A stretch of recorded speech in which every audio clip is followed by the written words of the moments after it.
Hello and welcome to the Tool Assisted Podcast. This is your host, the 8-Bit Beast. Today is the 24th of January 2019, and in this episode we're going to be talking about Banjo-Kazooie. Now, this podcast is only up on YouTube for now, but the benefit of that is that we have video. So when we talk about some tricks and whatnot, we're going to have clips of the tricks. But I do want the audio to still stand on its own, so if you're just listening to the audio, it'll still all make sense. However, if you are watching the video, I'll play a little jingle like this every time there's a video clip, so that you don't have to keep looking and checking for video clips. There will be corrections if there are any in the description, and a link to Discord and Twitter and all those things to stay in touch. My guest today is Hyperresonance. Hello, Hyper. Hey, Bit, how are you? I'm going good, and you? Pretty good. Pretty good. So, well, let's get started. How did you get into gaming, speedrunning, and then tazzing, Hyper? Gosh, I've been the gamer, forever, and speedrunning, I think, the first thing that got me into speedrunning was Mario 64. Actually, back in the day, back in high school, I got into Mario 64 16-star speedruns. Oh, very nice. Was there a particular runner that you were into? No, I found out about, BLJs, and I wanted to do them myself, and I was, 15, 16 years old, and I did some speedruns in high school on the computer. I had it on, emulator, and I would do it, I had I had a USB with Mario on my USB, and I would do it in class if we had nothing else to do, and I would do it at home, whatever, and 20 minutes here and there. Very nice. And, so what was your PB eventually on that? I don't even know. It was like 20 minutes or something like that. That's pretty good for emulator in high school classroom, I reckon. Yeah. So how did you move on from that to getting into tool-assisted speedruns?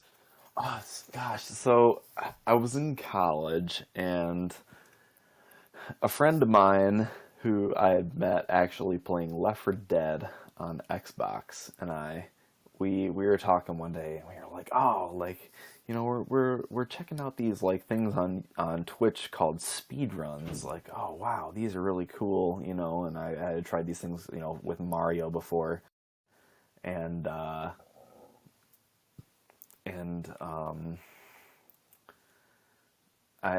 tried doing a speedrun race with him one day of Banjo, and we got probably about 50 minutes, maybe 60 minutes into Bubble Gloop, and I don't remember what happened. I think one of us died or something like that, and we were just like, oh, okay, this is a bad idea. Like we're both bad at this, kind of thing.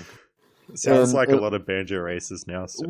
One of us probably died doing Vile or something like that, and we reset and whatnot. But I got into watching. He ended up doing some Fire Emblem stuff, and I ended up getting into Banjo-Tooie. And Banjo-Tooie like totally encompassed my life for like 2 years, like a lot. Like I got into it to the point where I was second place, and I was doing a lot of runs. I was listening to music of the game, and I was like hyping myself up for doing runs after class and everything. Nice. And you even did a run at GDQ, didn't you? I did do a run at SGDQ 2014. That was a lot of fun. That was my first GDQ. I flew there. I live in Michigan, in the U.S., and I flew out to Denver, Colorado, and that was where the GDQ happened, where I got accepted. I remember watching Spike Vegeta's stream where he was talking about, oh, here's the GDQ ones that are coming through, and here's what's gonna happen and everything, and I was really excited for it. And when my run happened, the very first thing that happened is I missed the first cutscene skip, and I was so mad because I was like, man. oh, that's like the worst thing that can happen. Like literally 5 seconds into the run, I missed the cutscene skip for Klungo, and everybody knows who runs Banjo-Tooie. That's the worst thing that can happen is you miss the first trick in the run. To be fair, it is a hard trick. It can be when you got in a pressure situation and everything. It's it's difficult, but it's something that everyone does in every run, and you can still mess it up when you're trying to go for it fast and everything. Yeah, definitely. But I got over the hump, and we had a fun time until the stream started having some issues. That was still when GDQ had some issues, some audio issues, some location issues, and everything, and it wasn't the best, but it was fun. I had a great time, and I was there to support the event, and it was great fun. Very good. So how did you move on from Banjo-Tooie into Kazooie eventually, and then I guess Tazzing?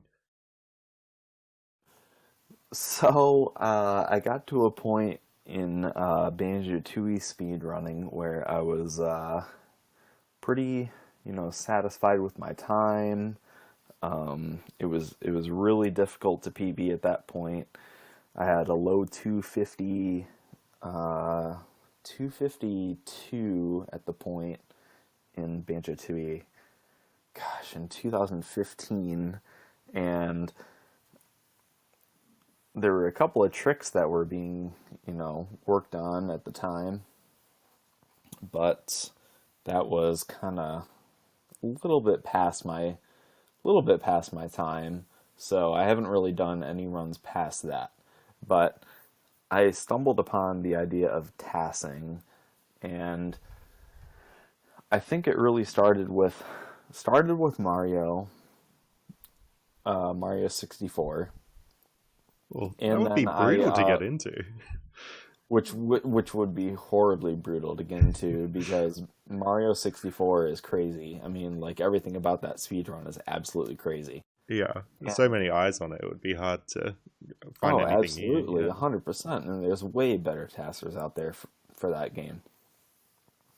But it opened my eyes to N64 in general, and I stumbled upon Sammy's task of N64 Banjo-Kazooie, and I was like, oh, this is cool, like, let's check this out. And I watched the whole thing, compared it to Stivity Bobo at the time, who, world record holder and still is the world record holder, and I just noticed all these differences, and I was like, what is this guy doing with his tool-assisted speedrun? I thought these were supposed to be perfect. And one thing that I remember at the time that I compared it to was Mr. Grunz's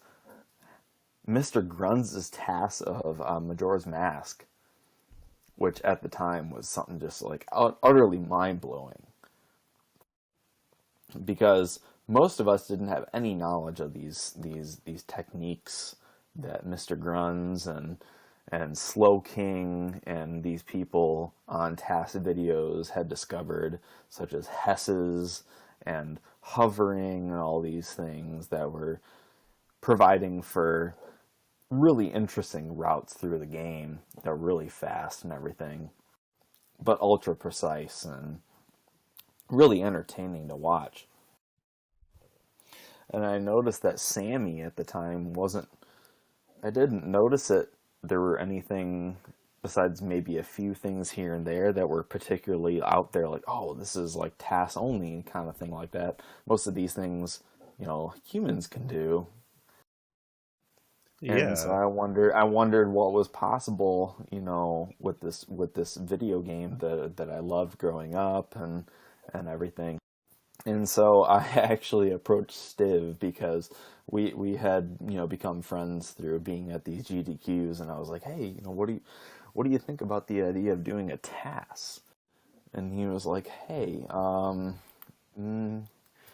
that sounds kind of cool, but We'll see how it goes. And we tried it, and the idea completely fell flat for him. Okay, that's interesting. I Yeah, often wondered if he tried Tazzing. He watched me try it, and he just wasn't interested. He's the RTA man. He wants to do the world record RTA speed runs, and he's not interested in anything more. Yeah, that's reasonable. And that little bit of Tazzing might have even helped him to improve his RTA speedruns a bit as well, I think. Because he does know a lot about that game, which you get from Tazzing. Oh yeah, and let me say, this game, would not be where it is without certain people. Stiv being one of them, from 2012 to present. Yeah, definitely. He's done a lot for that game. Captain Cole being another person. Yeah, definitely. So, Sammy's Taz you were talking about back in 2009, I think that was. So that came out. You had a little look at it. Thought you might be able to do some more things that Stiv was doing. 2009. That's crazy. Yeah, it's so long ago now, isn't it? I can't believe it. Yes, for sure. And then, well, you did it, didn't you? So November 2016, you came out with a brand new 100% Taz. Yes, I did. This planning was probably 2014 in the making. Early 2014 in the making, and me and Captain Cole, like I said, were really, really determined to get a good route for the game. And I wouldn't have done anything near what I completed without him. He really, really, really helped me route the game, think of a lot of things that I would never have come up with. Oh yeah, definitely. And yeah, Cole is really great at routing, and even if you just have one person looking for it, anyone's bound to miss something, so it's good to have lots of people. Definitely, and I posted things to task videos, and there was I can't think of his name, but there was another guy who he came up with a couple strats in a Click Clock Code Winter that ended up being in the tool assisted speed run. One of them, namely, being beak bombing all the notes on top of the winter house. Oh yes, that's one really beak good. Bomb, rather than collecting them just normally, and that allowed Banjo to stay in flight and collect notes and be fast. Yeah, definitely. And so with your routing as well, so you're using new stuff like that, just optimizations, and you're also using Deathwarps that Sammy hadn't used?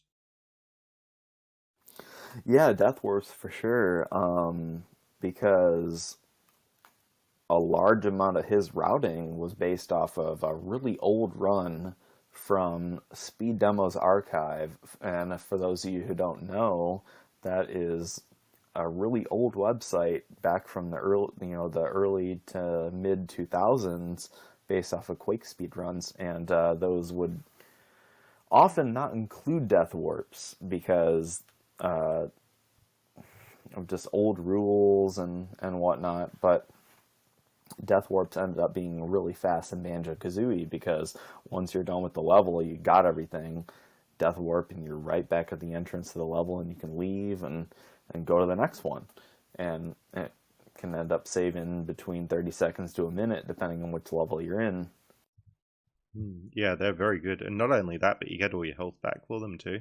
You get all your health back. Yeah. Yeah, you get all your health back. Clankers Cavern, for example, really, really linear level in terms of the entrance pad and where you complete a lot of the actual.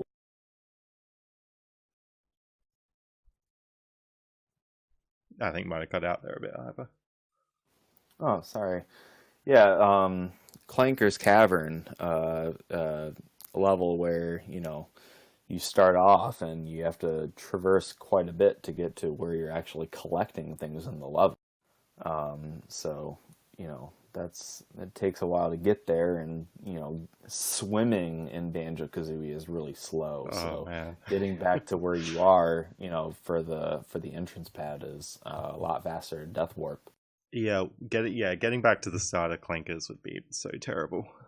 Yeah. So you can't really blame Sammy for not using Deathwarps because it was kind of standard at the time, but using them definitely sped things up. It was a common practice. It was a common practice to not Deathwarp. But I think, like, even if you didn't have Deathwarping, you and Cole did a lot of work on the routing that made it much better as well. Oh, definitely. Gobi's Valley. Gosh, we rerouted that level so many times. Yeah, and we'll get to later as well the skip for the big bomb. But all right, so for now, also, what did you find in movement? So I've got a little clip here of your engine room that I'm going to play as well with our Taz jumps. Why don't you tell us a little bit about Taz jumps? Okay, so Taz jumps, or quote unquote mid-air jumps, whatever you want to call them. When you're sliding as Banjo, if you jump and then you slide off a ledge, there's one frame, and one frame being 1/30th of a second, because Banjo, as an N64 game, actually runs 1 out of 30 frames per second, has a 1/30th of a second window for you to jump. And it doesn't matter whether you're on ground or not, you can jump. And this allows you to, no matter what, jump, whether you're on ground or not. And in Clankers Cavern allows you to do a jump that saves 10 seconds because it saves a cycle. In Engine Room, it allows you to jump across a fan and jump through an area where you'd have to take damage and lose a bunch of time. There's actually 3 fans in the Engine Room.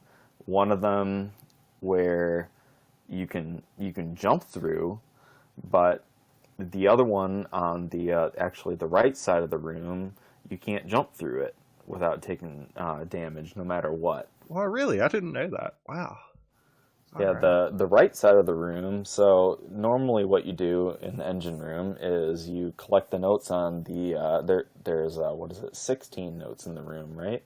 I think so. Yeah, so you collect the notes from left to right. You get the honeycomb and the Mamba token, and you ascend the cogs, and you get the notes on the left side, and you go to the right, and then you cross the rotating platform, you hit the switch, and that fan right there cannot be traversed without taking damage. It's been tried for hours and hours and hours, and you can't cross it without taking damage for whatever reason. It's really weird. But after you cross that and you get the notes in the middle and the jiggy, you can actually collect the notes on the left side, jumping through that fan without taking any damage. Yeah. And that's one of those situations where it's really different to RTA as well, because they would have to be so careful, but you can just test jump everywhere, not worrying about it. and you can actually jump right. You can do a midair jump by the platform as you approach the section is rotating. It's counterclockwise, actually, a U-shaped platform that's rotating counterclockwise, and you can jump on that, and then you can slide and then do a midair jump to get to the middle without having to cross through the fan and take damage. And the really unique thing about that with the route in Rusty Bucket Bay is you complete the Engine Room without actually having to stop any of the fans. And the nice thing about that is later on in the level, there is a clip through the ship that you can do, and you can get the jigsaw piece that's stuck behind the propellers in the back of the ship without actually stopping them. Yeah, that was really cool to see, and without dying as well. Because if you try and do that, and without dying, because yes, if you get hit, you're instantly dead. And I'm sure that Jiggy is what a lot of people would have left. They might have got 99 Jiggies, but skipped that one there because it's so hard to get as well. Casually, yeah, definitely. All right, so you saved a lot of time on movement as well with your Taz. You really figured out how to move well in that. And there were a few other glitches that you used as well. Can you tell us a little bit about moving during cutscenes? So moving during cutscenes, one of the things in Banjo-Kazooie that is really, really nice with tool-assisted speedruns is that in certain cutscenes, not all of them, there are certain cutscenes where if you take damage in the middle of a cutscene, you're allowed to move again. Yeah. Couple of examples. During the turtles in Bubble Gloop Swamp, you can start the wire process, and Tip Top will tell you, oh, hey, here's the turtles you need to hit. Keeping in mind this is all random.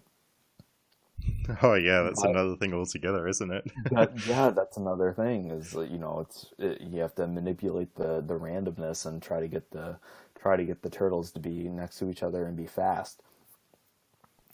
But you can actually bounce off of Tip Top and move during the cutscene. So there's one of two things that you can do to move during cutscenes. One of them is take damage, and one of them is actually just get Banjo to bounce off of something. And so Tip Top actually has this weird little mechanic where when you touch him during the cutscene, Banjo goes wee, and then you bounce backwards, and then you can move during the cutscene.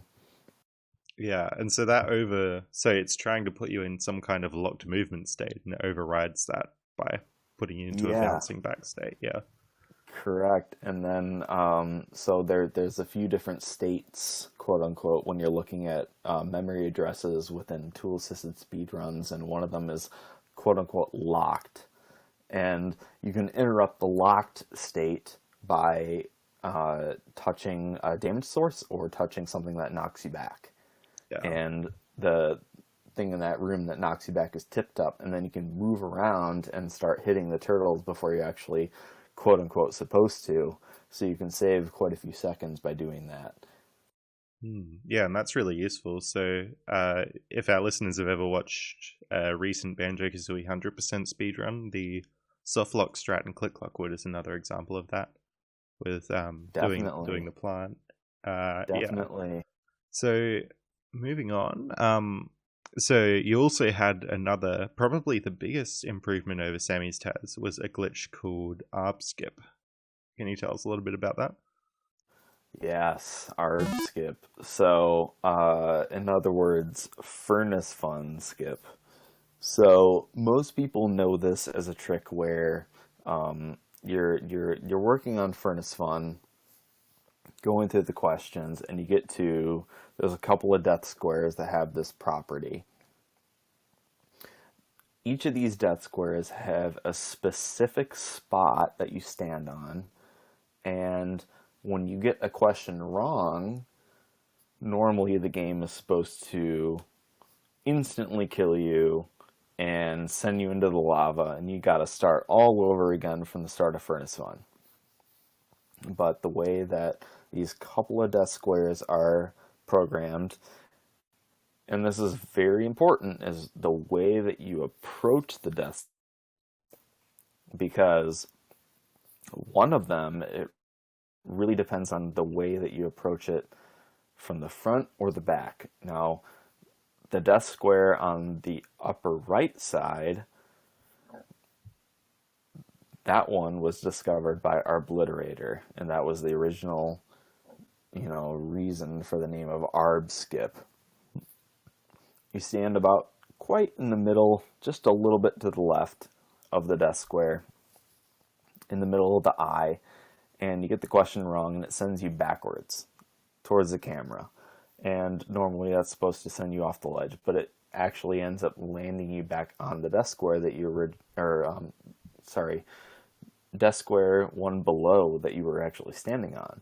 And in doing this, the game thinks that you're dead, and that nothing's gonna happen. You're just dead, and the game's gonna reload you, and you're gonna try again. But what ends up happening is that all the invisible walls lining Furnace Fun disappear.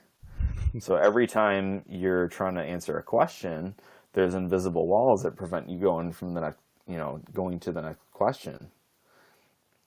And when you die, those disappear. So if you get this question wrong and you land on a square, you're allowed to move again, and you can just go right through these quote-unquote invisible walls and go straight to the end of the game.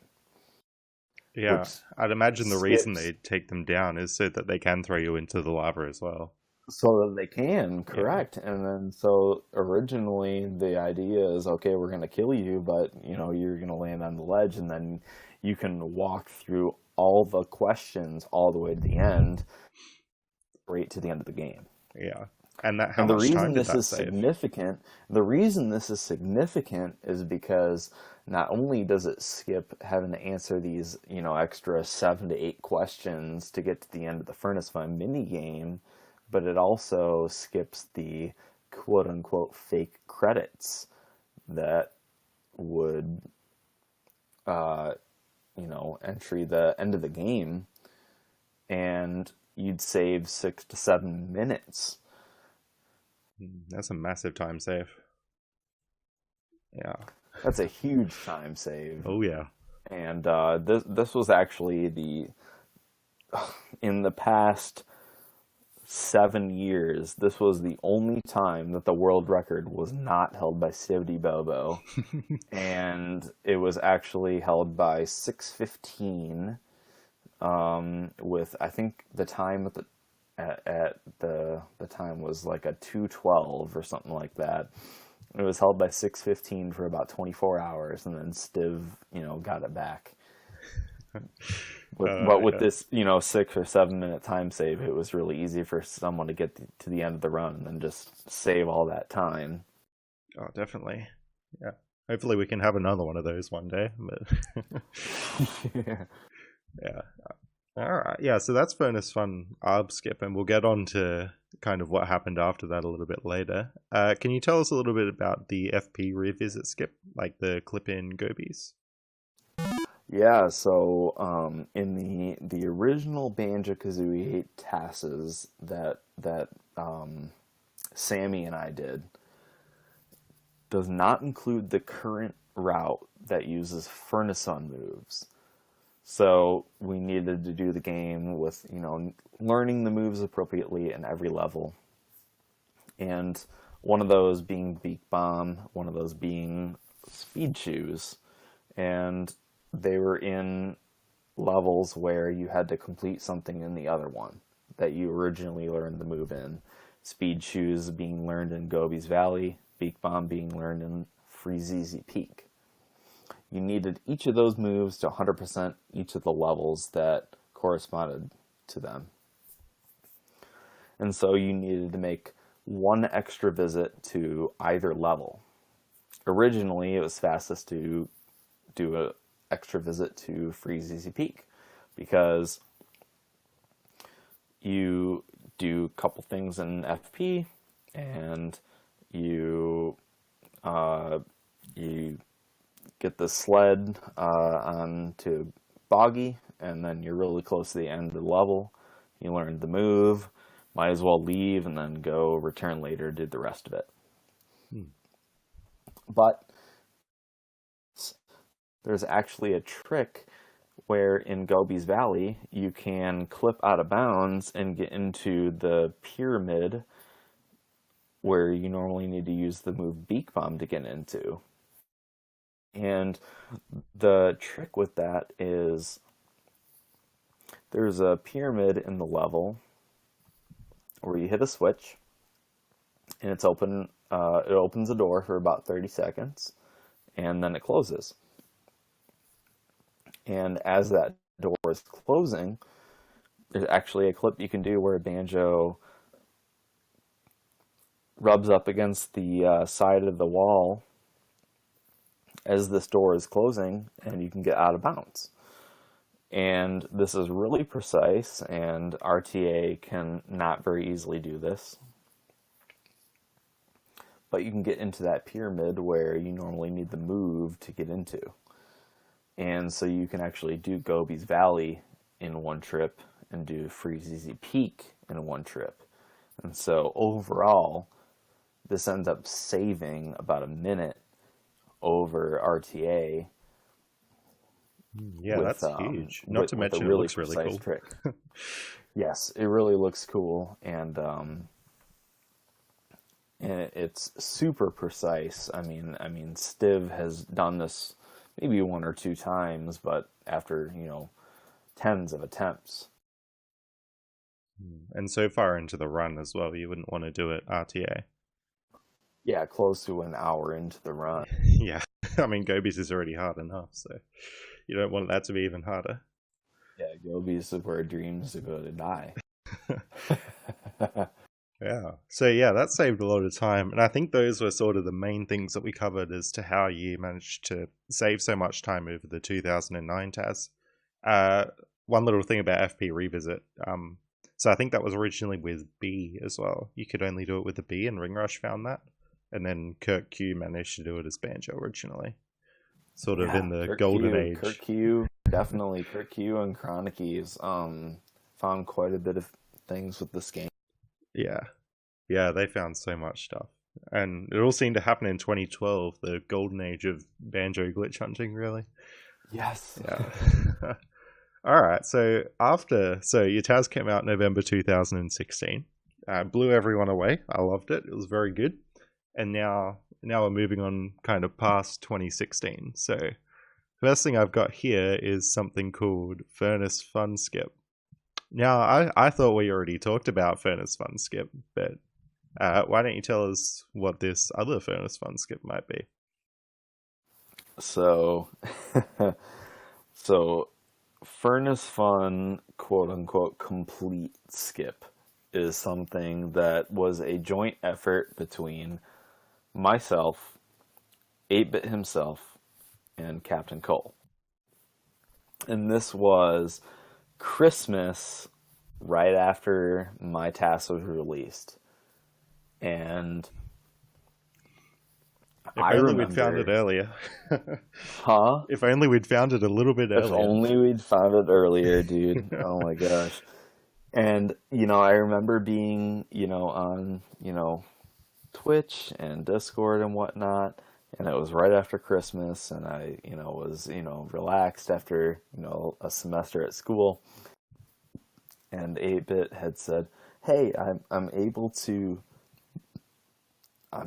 get onto this platform of like a quote unquote invisible wall in Furnace Fun, and I can jump off of it." And Cole and I are just like, "What is going on right now?"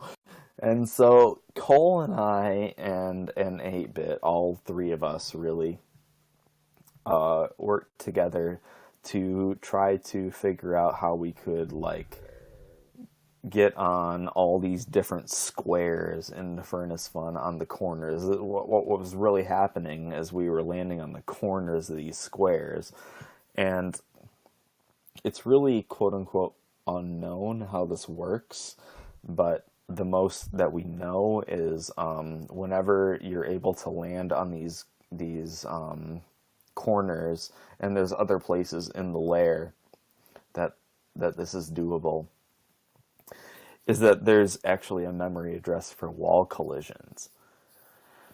And for some reason, every time we're able to land on these spots, the wall collisions increase to 5. So every time we reach 5 wall collisions, we're able to stand on a spot in midair, and it looks like Banjo is like every other frame, like landing on a spot and going in midair over and over again. And so what ended up happening is we got on a blue square. It was a grunty square that was right over to the right of where you start Furnace Fun. got onto that, and then started jumping around the right side of Furnace Fun. And we ended up getting all the way around to the right side. And I jumped over, an invisible wall and got onto the platform where we normally do Furnace Fun skip. So it saved quite a bit of time. So you still had to do ARB skip. So we still had to do ARB skip, and so that was the bottleneck there. So why couldn't you not do ARB skip? So at the time, it was thought that you had to land on these corners of the platforms and get around the board, and it was you had to reach the edges and get around the edges of the board all the way around. So then we got to this point where I realized that I could keep ascending on a platform. I could keep ascending until I got to a point where I started falling down. And at this point, I was like, okay, so what can I do with this? And I started jumping around, and I realized that on the white squares on Furnace Fun that have the extra honeycombs on them, have also invisible walls that you can touch and interact with. And with extremely precise jumps, you can actually land on the corners of them, on the upper corners, the vertical corners.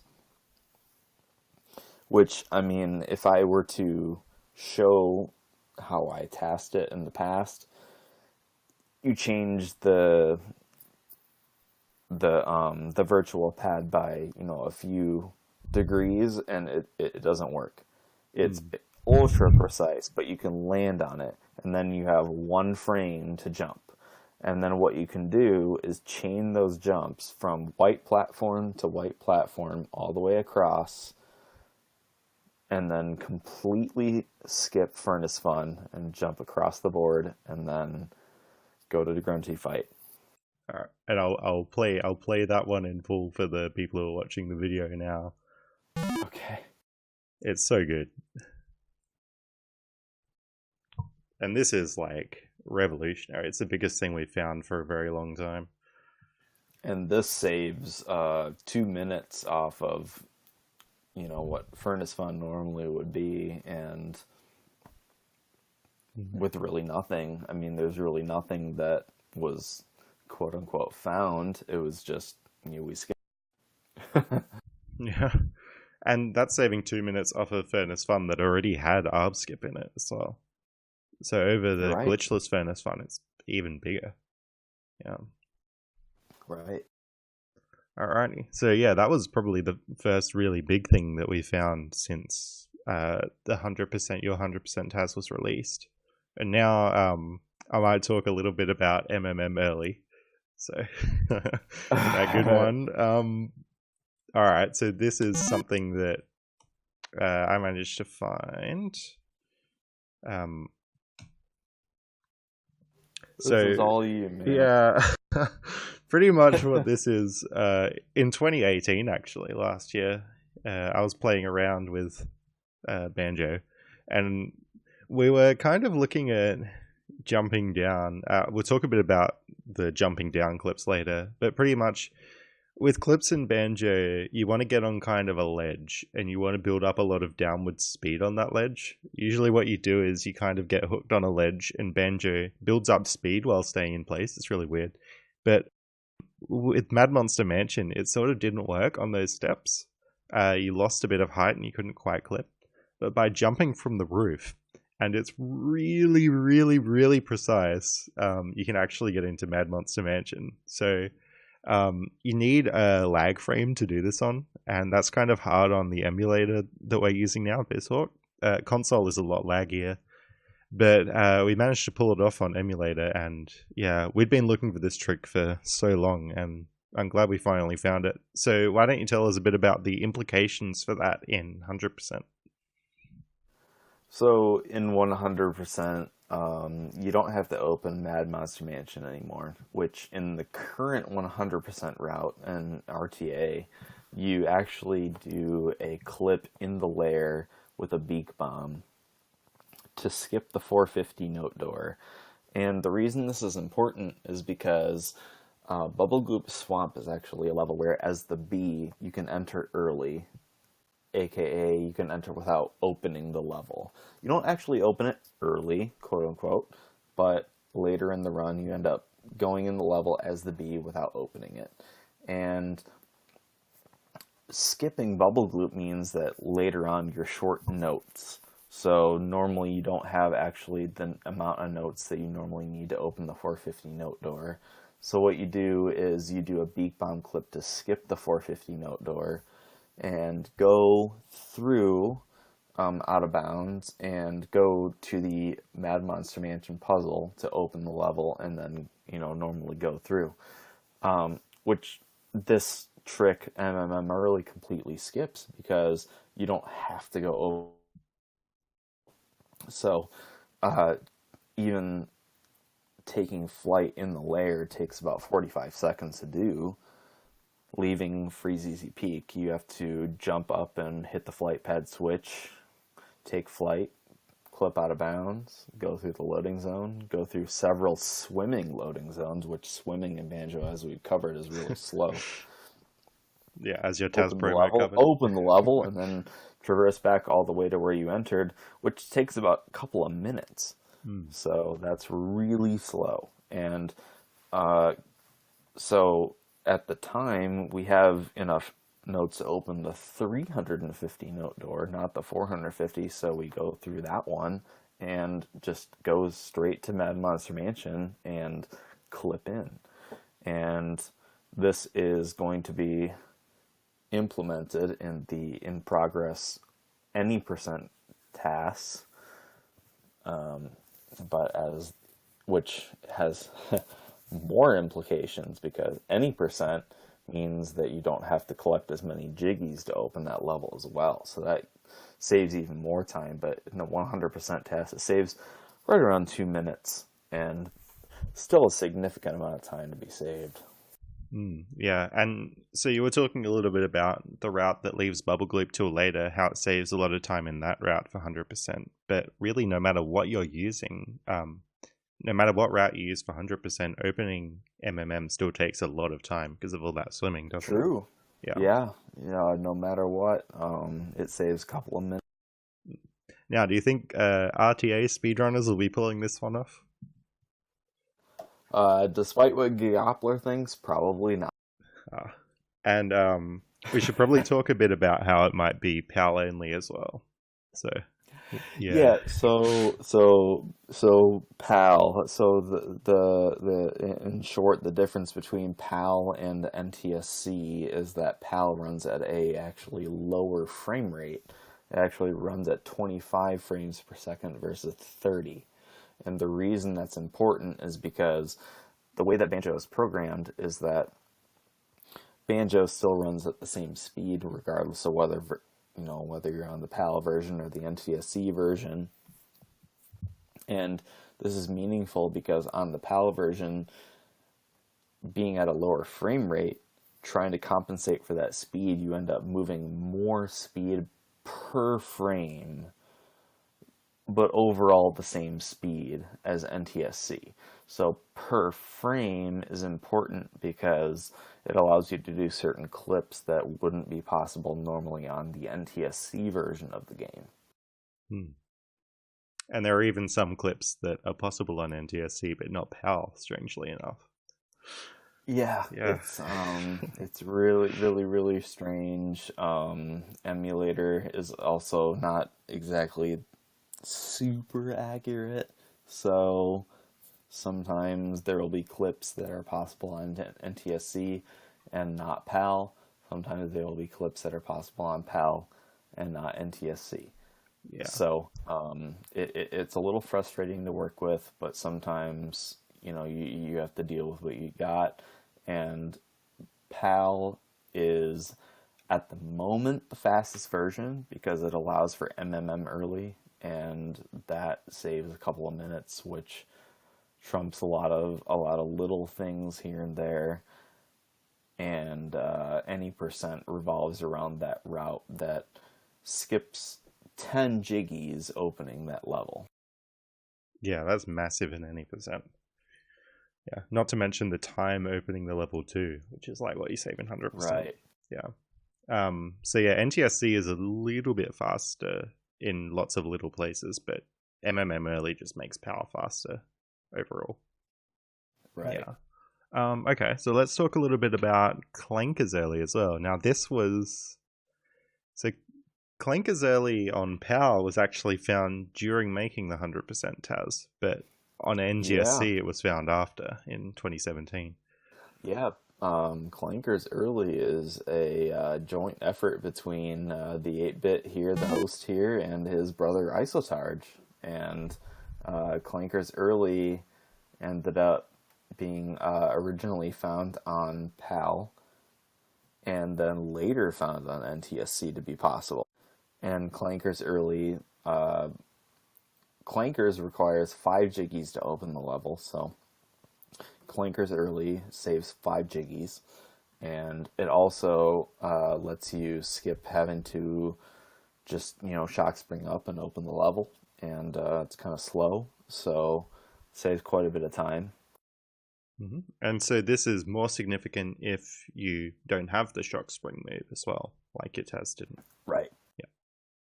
So if you don't have the shock spring move, so there's this room with the Clankers and Treasure Trove Cove puzzles in it. So normally you would have to open Treasure Trove Cove, go there to get the shock spring move, then come back to that room to access the Clankers puzzle, which takes quite a bit of time in the current 100% Taz.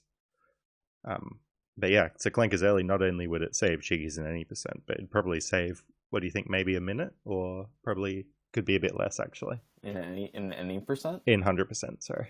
Oh, in 100%. Probably about 35 seconds, something like that. Yeah. Yeah. And depending on whether FFM is used, which we'll get to a bit later. Yeah.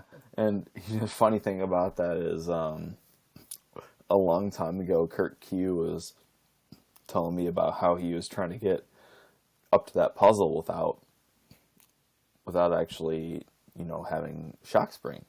Oh yeah, and you were trying to do a Taz jump up there. Yeah, and a long time ago I was trying to do a midair jump to try to get over there, and it was like just barely not possible, and I was like, ah. Yeah. And it never came to fruition, unfortunately. So Clankers Early was really a groundbreaking thing from you and your brother. I think, I think you even commissioned you asked Isotage to help you out, I think, with trying to get that Taz jump to Clankers. Yeah. I will stress with Clankers Early that, me and Isotage did it, but he did most of the hard work for it. It was mostly him. But I basically said, hey, I think you could clip here. I'm pretty sure you could. And then he clipped there and got Clankers Early. But the clip isn't, the clip is hard, but the navigation to actually get into Clankers without falling down is really the hard part. Correct, and the reason for that is because of the speed that you end up clipping with. So you actually can't just quote unquote clip out of bounds. You have to actually clip with a certain speed. You have to jump for a frame. You have to rat-a-tat-rap, and you have to ground pound. And all of these things require you to have a certain velocity and position and angle. Yeah, that's something. So do you reckon people are going to be doing this RTA? I mean, Shivity Bobo, I'm sure can do it. Oh, yeah. He's pretty good. No, this is barely even possible with Tazzing. It's crazy. All right, so while we're talking about levels early, I might talk about Treasure Trove Cove early a little bit. Alrighty, so Treasure Trove Cove early. So back in the day, I forget when it actually was, Chronicies posted a video of getting Treasure Trove Cove early, and that was sort of so she put it up. You pretty much jump into the cannon and then swim out of bounds underwater, get into Treasure Trove Cove. But shortly after, people tried it, because she was playing on emulator, and then people tried it on console, and they're like, hold on, it doesn't work. So they concluded that it was just an emulator glitch. So then I came along in 2017, I think. Yeah, 2017. And, well, I thought, hold on, maybe I'll try just pooping some eggs before I go into this cannon. I thought it would be a bit of a laugh, because, if our listeners have heard of DK64 speedrunning, they might know about orange clips. And I thought, haha, wouldn't it be funny if they worked in Banjo? To my surprise, they actually did. So what happens is pooping eggs causes some lag. And as we were talking about with PAL and NTSC, Banjo speeds up to compensate if the frame rate is lower. It turns out he also speeds up to compensate if there's lag. So if you get, say, 1 frame of lag, Banjo might try and move at the speed of 2 frames in that 1 frame to make up for it. So yeah, Banjo compensates for it and moves faster, and that's what we needed to jump into the cannon.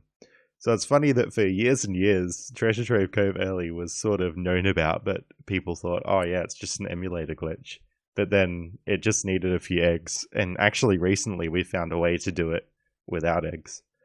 So that just requires some tricky camera angles. I've done it on console without eggs. Another funny thing that Captain Cole found was there's actually a clip inside Clankers Cavern where you stand underneath the ramp that leads up to the little alcoves that sequentially lead up to the extra life. There's notes and eggs and feathers up there, and if you have a certain camera angle, you can clip right through, and you can end up getting out of bounds. And it's a very similar clip where you get out of bounds, and you can get underneath the water, and that's what's really important for TTC early. Definitely. And the navigation's pretty hard, but this trick, it actually is possible RTA. I did it back when I was running any%, and a lot of any% runners do it now, and any% no dog. I still haven't convinced people to do it in 100% yet, though, because it only saves like 5 seconds or something. It's in reality, it's not even that much. Yeah. In terms of like what you're actually doing, like especially I think Cole retimed it with like talking to Brentilda and whatnot, and it's actually not even like worth it. But like, I mean, if you were to get it like TAS only, like yeah, it's faster, but like yeah, it's not worth it. Yeah, so don't tell 100% runners to do it because it's not worth it. It is easier on PAL though, but it's certainly possible on both PAL and NTSC. Definitely is. Yeah. Okay, so let's move on from levels early. Oh no, there's one more level early. Do you want to tell us a little bit about FP early, Brad? Yeah, FP early. This is pretty old in terms of glitches and everything. So beak bombs are a really fast term of movement in the game. You actually move at 4,000 speed compared to your 700 talent trap speed. And there are certain slopes in the game that you can rub up against and beak bomb and get out of bounds. And there's one in the Lair that's actually in the room that you can fly in, and that is near Freezeezy Peak.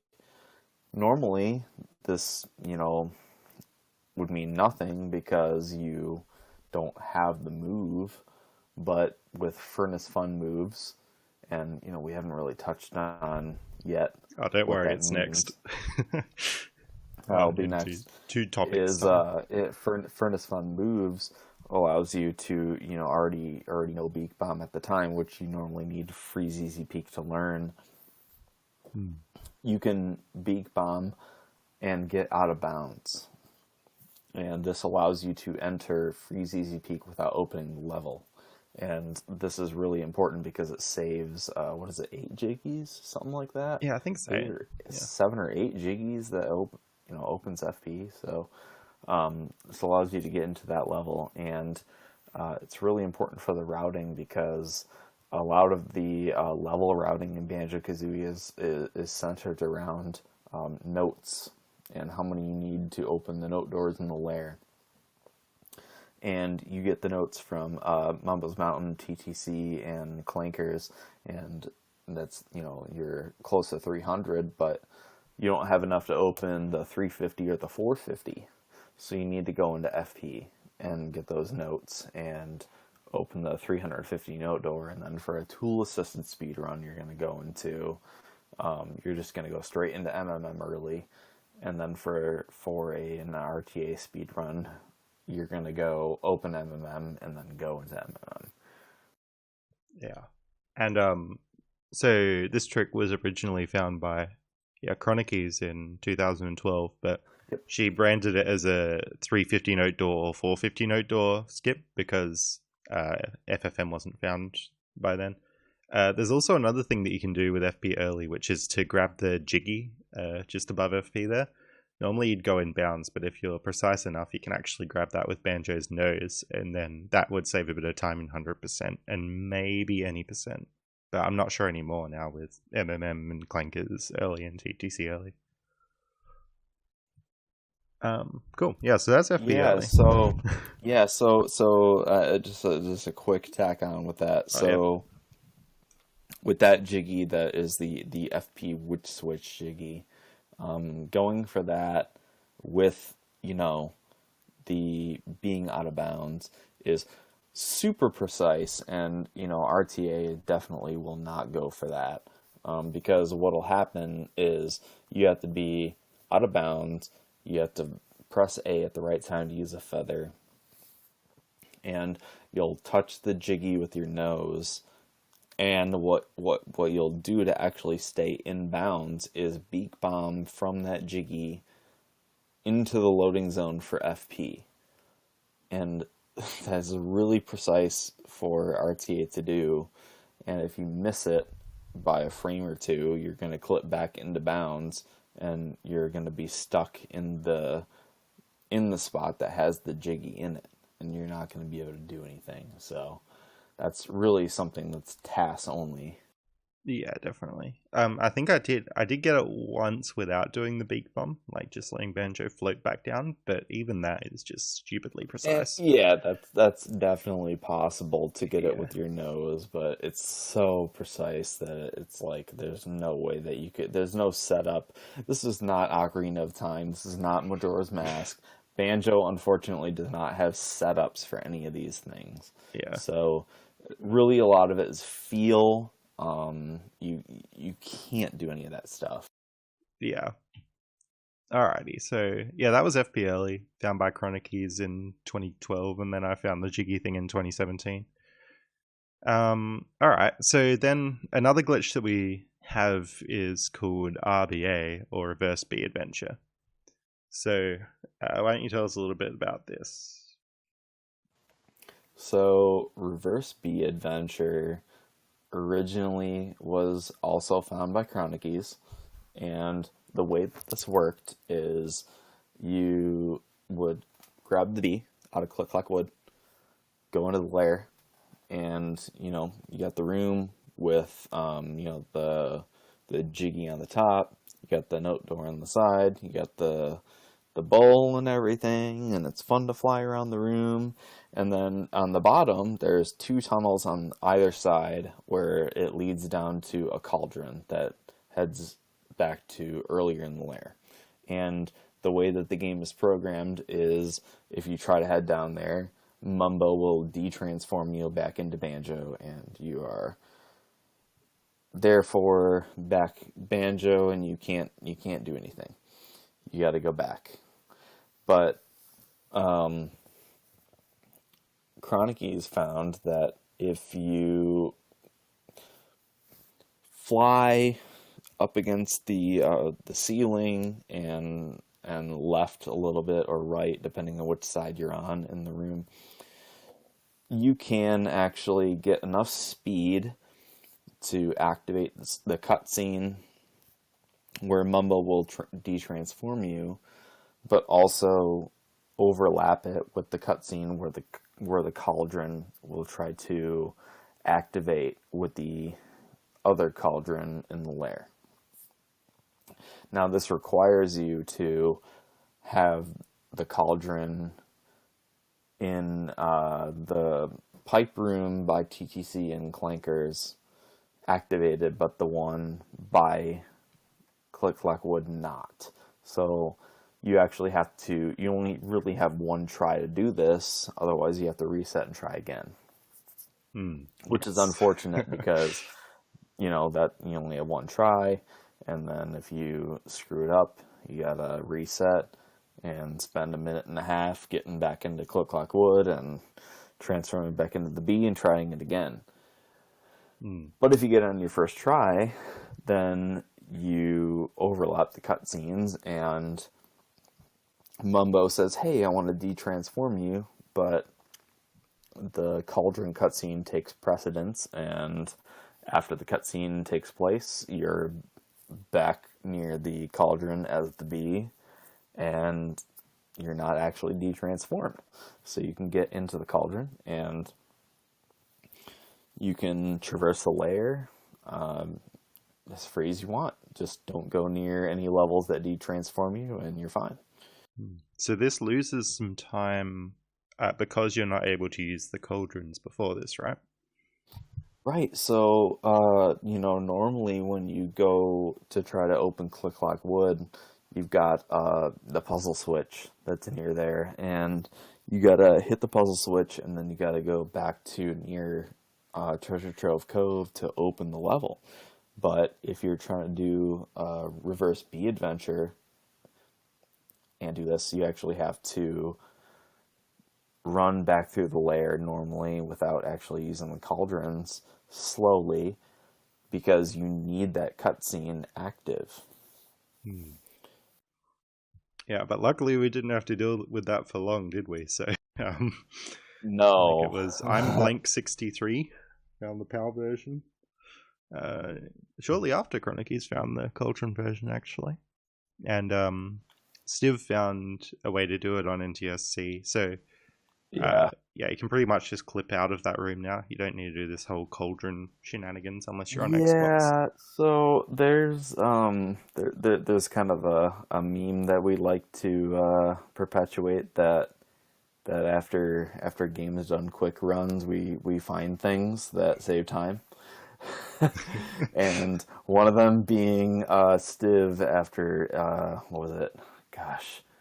2017 that was. AGDQ 2017, yeah. I think that he was like, "Hey, I think we can probably find a clip in this room," and then he did. And so what that involves is there's the 765 note door that leads to Furnace Fun, and if you approach it as the bee and you fly into it while holding B makes you go faster, and you tilt your camera a certain way, you clip out of bounds. And clipping out of bounds here means that you don't have to do any of the cauldron stuff. You just go straight out of bounds, and you turn to the right, and you can get into the room with the 640 note door. You can go to Rusty Bucket Bay. You can go to Gobi's Valley. You can go wherever you want. Yeah. So, I mean, that blows the game wide open for any percent, which we'll get to in the next section. But for 100%, so we had this route where we're leaving Bubble Gloop to a last, and that's because you can clip into it as the bee without opening it. So, like me and Isotage came up with that route long before 2017, but nobody wanted to run it because it was PAL only, which means you'd need the European or Australian version to run it, not like NTSC, which is US or Japanese. But yeah, Civ finding RBA in 2017 really opened that up wide for both PAL and NTSC players to use that route for 100%. So how much time do you think this RBA route would save in 100%? So the RVA route originally was estimated to save like 45 to 60 seconds, and then over time it ended up, developing into saving close to a minute and a half. Yeah. And so sort of the thing that you would do is you would leave all the jiggies in the lair, so you wouldn't get those as Banjo. You would grab those as the bee as you're going back to Bubble Gloop Swamp, clip into Bubble Gloop Swamp as a bee, go back into Banjo and Bubble Gloop Swamp, and then sort of do the rest of the level, and then go to Furnace Swamp. So a big portion of the lair time in the old route is you would leave Freezeezy Peak and then take flight, and then you'd get the Jiggy in the eye from the Mad Monster Mansion Jiggy, and then you'd also get the Jiggy from FP. But because the bee moves so fast and everything, it was just so much faster to collect it. Because in comparison, I mean, sure, you have your beak bombs that are 4,000 speed as Banjo, but that only has certain applications. As the bee in general, you move at 1,200 speed versus your normal flying, which is like 400, 300 or 400. I can't remember which. And so there's quite a bit of speed difference in general. And so you get those two Jiggies. You leave the sarcophagus Jiggy in the lair near Gobi's Valley for the bee to collect, because then you don't need to activate the shock spring pad, which takes 20-30 seconds to activate, and collect the Jiggy. And then the Bubble Goop Jiggy, which is already there, you just have to get it. You don't have to jump up on the witch statue. You don't have to do anything. You just actually can take the bee and run right through the door that blocks it and collect the Jiggy. So that saves quite a bit of time, and then you just go right up and go into Bubble Gloop, and with the Bubble Gloop loading zone, there's actually two different ways you can get into the level. One of them being there's no ceiling in the room, you can just fly right over and go into the level. Or you can go up to the door and with some precise positioning, press A couple of times while holding B near the loading zone, and you clip out of bounds. And if your timing and everything is right, you'll clip out of bounds and you'll stay just below the ceiling of the little hut that holds the level loading zone together, and then you'll be able to enter early. And that's what you might have seen in like an RTA 100% run recently as well, that method. Yeah. So that saves a lot of time. I think you can get 5 Jiggies and get into Bubble Gloop Swamp as the bee from Click Clock Wood in about a minute and a half in Taz probably. Yeah. And for reference, opening Bubble Gloop Swamp takes about 70 seconds as Banjo, so not to mention all the extra lair movement as Banjo you'd need, and getting those Jiggies as Banjo. It's huge. It's really good. So that we call that the RBA route for 100% because it uses RBA, and that heavily relies on FP early, because otherwise you'd need to go by Bubble Gloop Swamp as Banjo anyway to open FP, and then the RBA route wouldn't be worth it.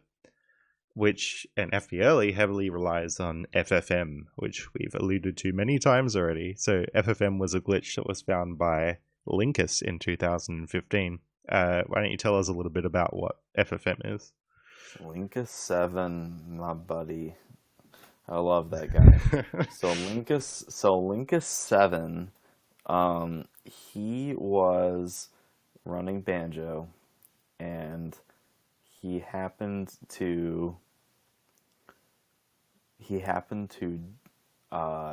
game over on an Furnace Fun minigame.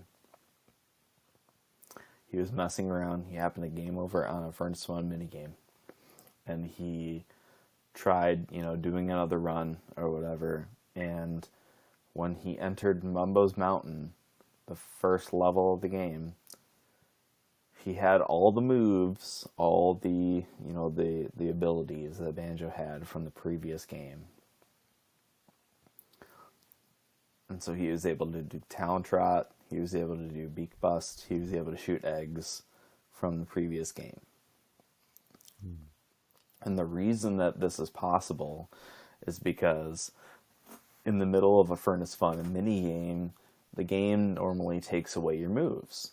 You're not able to do any of these things. And when you return to the board, it normally gives them back. And so normally when it gives them back, it's through a Lair cutscene. But when you Deathwarp in a mini game and it's your last life, it still records that in memory. So it still records all the moves that you had in memory from the previous file that you were on.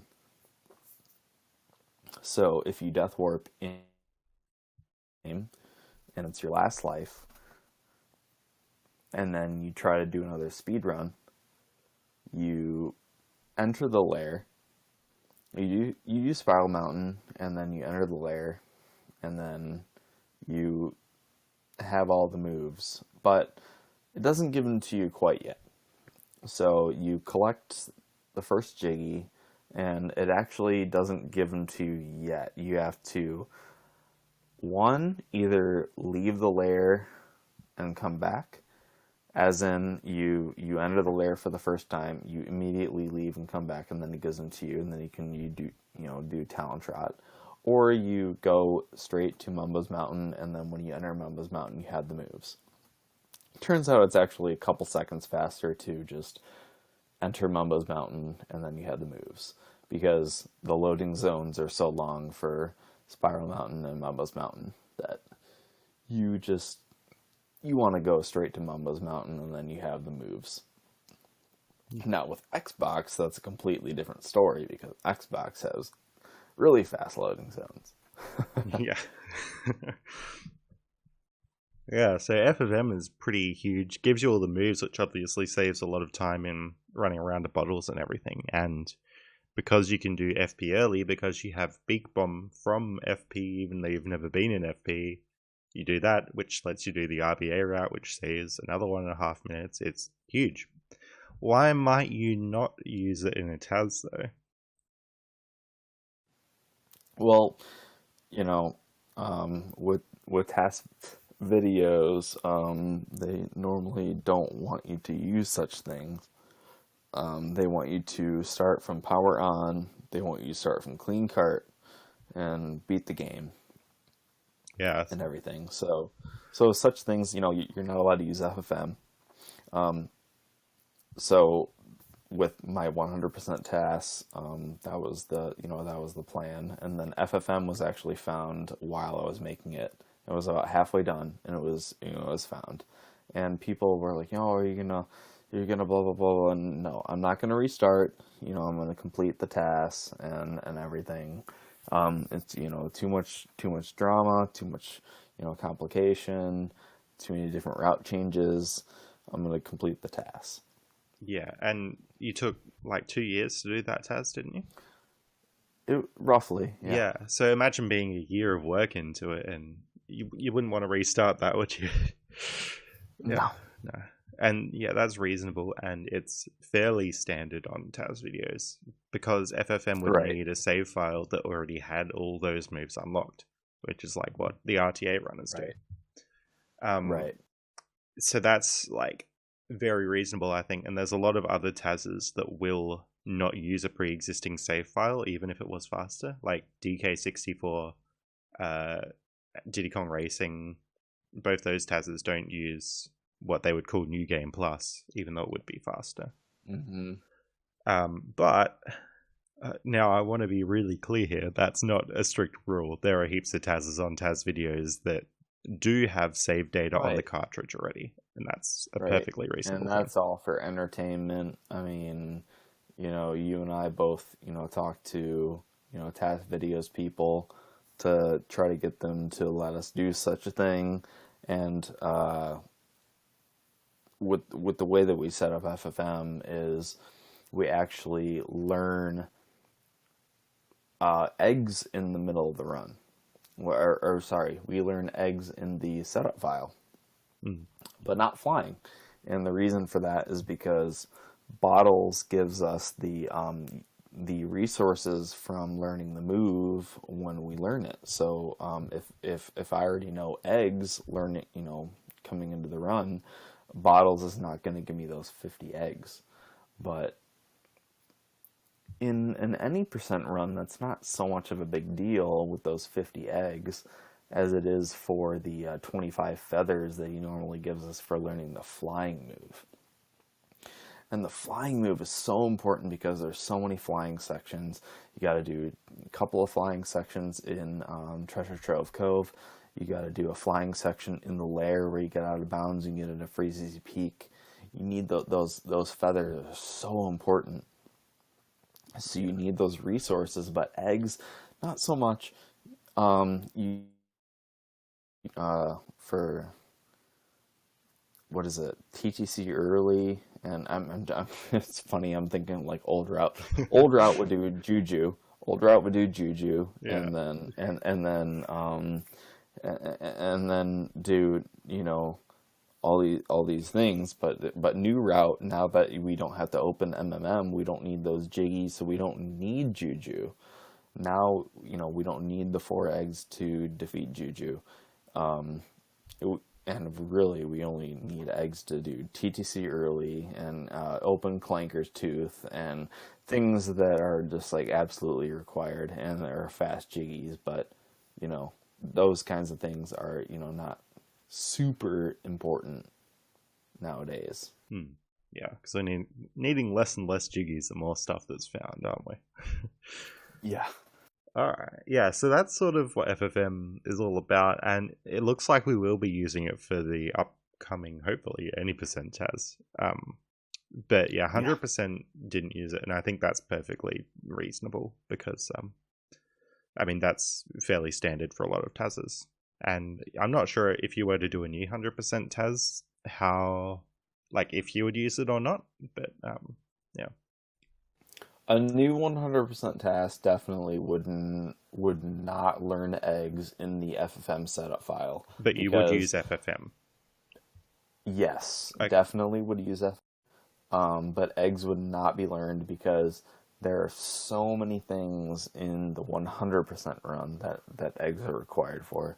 Juju, Conga, Gobi's Valley, Leaky in TTC, Clankers Cavern, Tooth, Bubble Group, all the Croctuses. There's so many things. And it's already tight, even if you do get the 50 eggs from bottles as well. Definitely is. And then with those 50 eggs, if you're really, really, really tight throughout the run, and this is something that I actually did throughout my 100% tasks, is planned it so that I didn't actually have to collect that note door at the end of the run that adds or refills your eggs. And going up into the grunty fight, opening an extra note door and getting those egg refills are slow, and 10 seconds out of the way to get an egg refill is not worth it when you can collect 25 eggs during the grunty fight. I find it really funny. Like, you really hate that egg note door in your dingpot. I can't ever convince you to use it. Even in, any percent when it's only 2 seconds out of the way or something. You still go, oh, yeah, we can get any percent is, any percent will use. Any percent has to use it. You weren't happy about it, though. I know. I don't want to use it, but, you kind of have to. Yeah. Alright, so that's we've covered pretty much everything relevant to 100% since the 2016 Taz. So, first of all, how How fast was that 2016 TAS, and how low do you reckon it could go with all these new developments? How fast? As in Like what? 150 something, wasn't it? It was 159. So it was a 159. Yep. But that was with, oh my gosh, an antiquated route, number one, and something about BizHawk that a lot of people don't know, which is the emulator that we used to create the tasks, is that a lot of the loading zones are a lot slower than console. So the loading zones on BizHawk overall are probably estimated to be about 2 minutes slower on BizHawk combined than console. So really should have been close to a 157. But also, that is from power on, a 159 from power on. And so that includes the, loading up to the title screen, starting the file, watching the intro cutscene, which is close to 4 minutes long, and then enter the Lair. You watch the cutscene where Grunty says, "Hey, I'm gonna switch bodies with the cute chick. I'm gonna do this," and that saves quite a bit of time skipping that normally, but you can't in a task because it's from power on, and the way that the game works is if you have a game completed and in the main menu you hover over that file that you have everything completed, you're able to skip the cutscenes, but in the task you're not. So you lose about 4.5 minutes to those cutscenes. So really, you're about at a 153, something like that. Okay, so that's if it was on for the speed 100% task. If it was an RTA setting, it'd be about a 153, something like that. So if you use the same timing method that they use for like RTA, it's 153, and for reference, something like that. The world record is like 2 hours and something. The world record is 2 hours and 56 seconds by Stivity Bobo, and this is very recent. I mean, this is 2019, still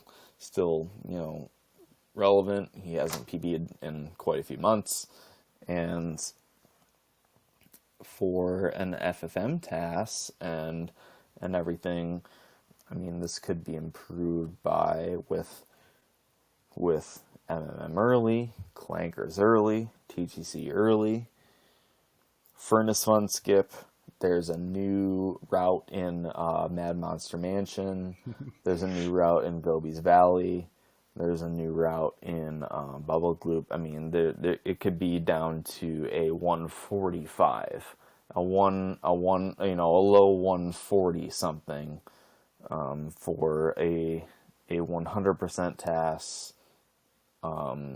with current cutscene skips and all that. Yeah, that's crazy that it could get that low. I'd love to see it one day, maybe after any percent.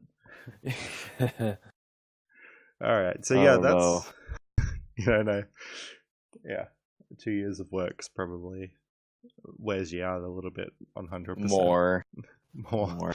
Oh, yeah. Well, it's interesting to hear how low that can go, and it is the frustrating thing about tazzing that it's always theoretical, and I mean, like any percent is in the works, but it's with school and work and everything, it's really slow, and motivation and whatnot. It is what it is, and 100% is something else that especially with resource management. Any percent is a little bit easier with egg and resource, egg and feather management, but 100% is something completely different. Yeah, it's pretty crazy what routing goes into it. I certainly couldn't do that. I don't know how you and Cole manage, but yeah. You could. Oh, yeah. So that's sort of an overview of what's going on with 100%, I guess. So There are also 3 more glitches that I do want to talk about that aren't super relevant to 100%, but I think these are really interesting because not a lot of people would know about them. So the first one that we're going to talk about is zipping. So got a little video clip of that too. Why don't you tell us a little bit about zipping, right? Yeah, so zipping is something that recently was looked into quite a bit, and it's just so strange how it works. So we found out that with a certain position and negative y velocity compared to when you touch the ground, the game will actually displace Banjo in a certain direction. And the direction is actually based on the polygon that Banjo is nearest. So I land in the middle of an area, and Banjo will actually snap to the vertex, or sorry, not the vertex, the in-between vertex, or the, what do you want to call it? Yeah, they're like the edges. The edges, yeah, between the vertices, that is neat. And the implications of this is that in certain context, Banjo will actually be able to clip through certain objects, and in other places it's simply just, Banjo will snap to a vertice or an edge and it'll be faster or something like that. Yeah, so I think from my understanding, what triggers this is, so you're kind of falling towards the ground, and if on the next frame, if you didn't hit the ground, if you would be a certain amount of height under the ground, then you'll get a zip. So yeah, Right. like it's a different interpretation of the same thing that you were saying, like a certain position with a certain velocity. Yeah. Mm-hmm. So if your next frame would be a certain amount under the ground, then you would get the zip. Right. And yeah, so I can't remember who actually did the research on this one. I think Isotage did quite a bit of it with like Isotage does a lot of work on this game with Script Hawk, which that's a whole episode on its own. Don't worry about that. But he does tons of work on this game with scripting, and yeah, I think he did a lot of the research for this, and it was a whole massive community effort. Heaps of clips from runners getting it, so we could figure out what was going on. I reckon you looked into it quite a bit as well, didn't you, Hyper? And like, just tons of stuff. Yeah, me and Cole looked Cole into looked it. into I it a mean, lot. we had seen these weird, like people had recorded things on their streams and everything. We'd seen these weird clips before, and we're like, what? But like, we never really knew what to do with it, and like how to deal with it and everything. But thanks to 8-Bit and Isotarge, we were able to figure out exactly how it worked and what the implications were and everything. So yeah, and you can't clip through a solid wall with this, but you can clip through things that already might be a tiny bit clippable. And like Early, which we showed earlier, that was actually now I'm not sure if it was one of these zips, but Banjo fell to the correct height to get one of these zips, which is a pretty massive coincidence. So I think this is related to Early as well. Right. Yeah. Yeah. The script hawk thing that Isotarge found was zip equals true, and it was for Early. Yeah. Yeah. And yeah, now we've got that looking. So if you actually look at a lot of these clips, it is actually the same position for a zip. So this could be underlying a lot of why the clips work in Banjo as well. So that's exciting. It won't save massive chunks apart from the stuff that we've already talked about, like Early, but it should save, a few frames here and there, like all over the run. And I'm sure it'll be lots of fun for you to Taz. But you do need to jump down from a reasonable height to get it. So that's sort of a restriction there. Yeah. Yep. Okay. Next thing to talk about is corner full clipping. So this is kind of related to zipping in a way. And so this is something that Chronic Keys discovered a long time ago, is a lot of slopes in this game that, for example, like you're in the Lair near Freeze Easy Peak and stuff, and there's the ramp that heads up to the 450 note door. Well, it turns out that if you jump at it and with a certain position and everything, that you can build up speed and you can clip out of bounds. Well, you can do this in several places, and the reason that this is important is because the developers of the game were actually really, really nice. And they decided that if you were to break their game, that they wouldn't punish you for it. So if you were to break their game and get out of bounds, that they would return you to the beginning of the level, and they would retain you with all your notes and your Jinjos and everything. And then the important thing about this is that normally, if you are playing Banjo-Kazooie and you die, you lose all your notes, you lose all your Jinjos. And your notes are really important, because if you have to restart, you have to collect all the notes over again. And if, that normally is like collect all notes again. But if you void out of the level, you'd think that maybe, I'd have to start over again, but actually the programmers were really nice, and they said, no, you don't. Mm-hmm. So this actually ended up being a really important part of routing in the game, because voiding back to the beginning of the level ends up being faster in certain circumstances. For example, Click Clack Wood, where you've got a hub in the level, and you got 4 different areas to the north, south, east, and west, and you go do something in one season, and you go to the next one, but it ends up being faster to void out rather than walk all the way back to the entrance to where you entered that season and go to the next one. Yeah, it's pretty big stuff voiding out, and finding more and more uses as we keep going. So you mentioned clipping if you're on sort of a slope and building up speed on it.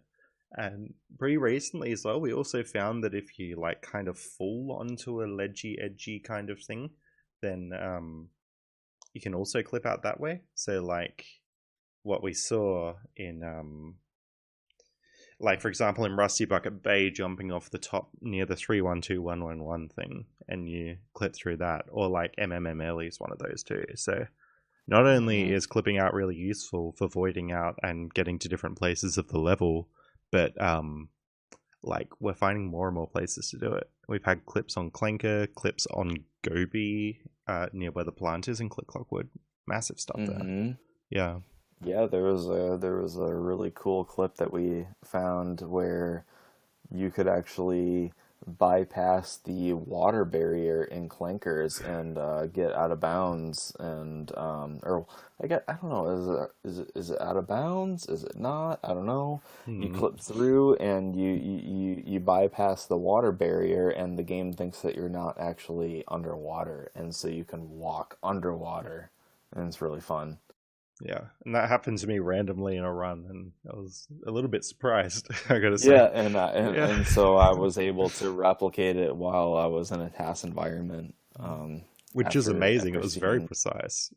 Yeah. I'm amazed that it was, you replicated it very quickly as well. It was very impressive. Yeah. Yeah. Alright, so that's sort of all clipping and clipping while falling and stuff.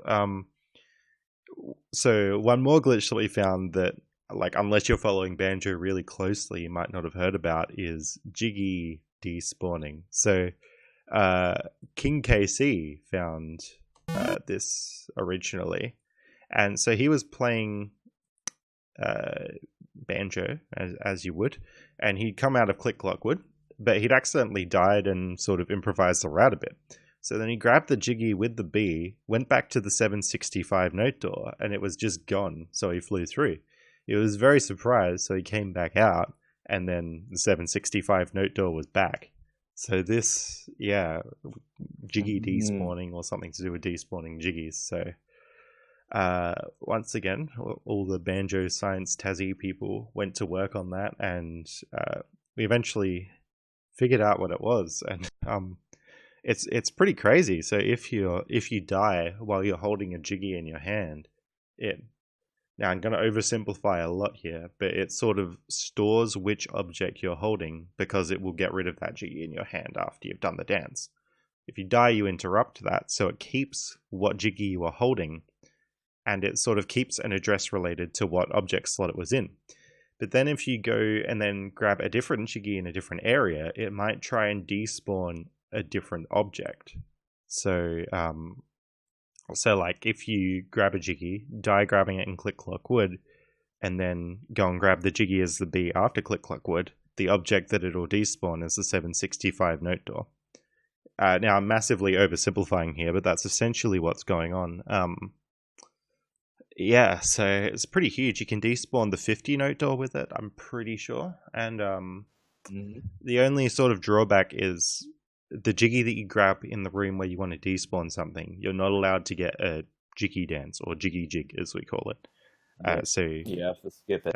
Flying or swimming or a transformation or something will do that. Does this have any implications in sort of either 100% or any percent testing? There are, this is something that, obviously requires quite a bit of science behind it. Oh yeah. And there's an implication with the Lair, possibly despawning the Freeze Easy Peek door. But a lot of this really isn't quite that well understood, unfortunately. So it's not something that's like planned out in the route, but actually something that not quite so many people are interested in, but a few are, is the low A button challenge. Oh yeah. And that's something that actually the cow guy, that cow guy has been routing for quite a while, and it's in his run to save some A presses by despawning certain objects in the game and using the despawn glitch to do so. I didn't realize that he'd actually found a use for that. That's really good to hear. Yeah, he found a couple of places that theoretically, if it were to work in Freeze Easy Peek, would work for despawning the houses that have the notes on top. Yeah. So then you don't need to jump over them during the buggy race. Is that right? Mm-hmm. Yep. So it saves A presses. That's really cool. And yeah, so we understand what's going on with this glitch, but it's sort of so precise that it would be difficult to come up with a route that would actually do what we want with this, pretty much. Mm-hmm. So unless there was something, because like in the raw speedrun category is not trying to do low A press or anything, it's not really going to save any time anywhere, even if we could get it to work. But yeah, and actually if it tries to despawn an object that is kind of an invalid one, like it's past the maximum amount of objects or something, then it actually crashes the game. So we used to get lots of crashes with in some of the Xbox any percent routes, and like I was running that and I was thinking, why does it keep crashing? But in retrospect, this is why. So yeah, it's a glitch that not a lot of people would know. You ended up doing TTC and then straight to FP, and then you're like, oh wait. Yeah, and because I wasn't getting the Lair Jiggy, I was like dying in Nipper grabbing the Jiggy and then getting the Pipe Jiggy in FP in flight. And yeah, so I'm glad we finally understand sort of what's going on with this glitch. And yeah, those are really the major developments that have happened in N64 Banjo-Kazooie. Now I want to move on to talk a little bit about what an any percent would be like. So we've been talking a lot about 100% so far. But yeah, any percent. So we've mentioned lots of levels early, like MMM, TTC, Clankers, FP. And in 100%, we've always said, oh yeah, that'll save 30 seconds or something.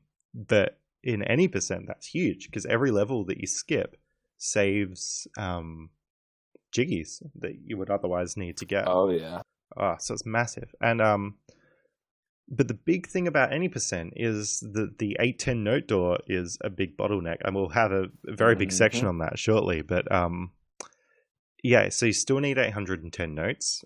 There's 9 levels with 100 notes in each, so you have to go into every level. But we got lots of bee movement in any percent, and there's a lovely clip of some bee movement that you did, Hyper, that I've queued up in Bubblegloop Swamp. So any percent involves a lot of note collecting as the bee, because the bee can get into levels without opening them, and you just need notes. So what goes into optimizing bee movement? So bee movement is how much can you collect in flight compared to how much can you collect during walking, because walking is about 375 speed and flying is about 1200 speed. So there's quite a bit of difference, and Bubble Gloop is a level where there's a really interesting note placement for the bee to do compared to Banjo. A lot of the level is actually routed to collect most of the notes in flight versus walking, and the biggest bottleneck in terms of that is the tank top area because of the notes on the feet, and those are important for the 90% route, but really strange to collect for the bee. And something that I did recently is actually doing an 90% run with collecting all the notes that 90% would, and spent quite a few hours trying to time what order is best for the notes and how to collect them, mostly in flight as much as possible and everything. And it really turned out interesting with Tank Top and then the maze area.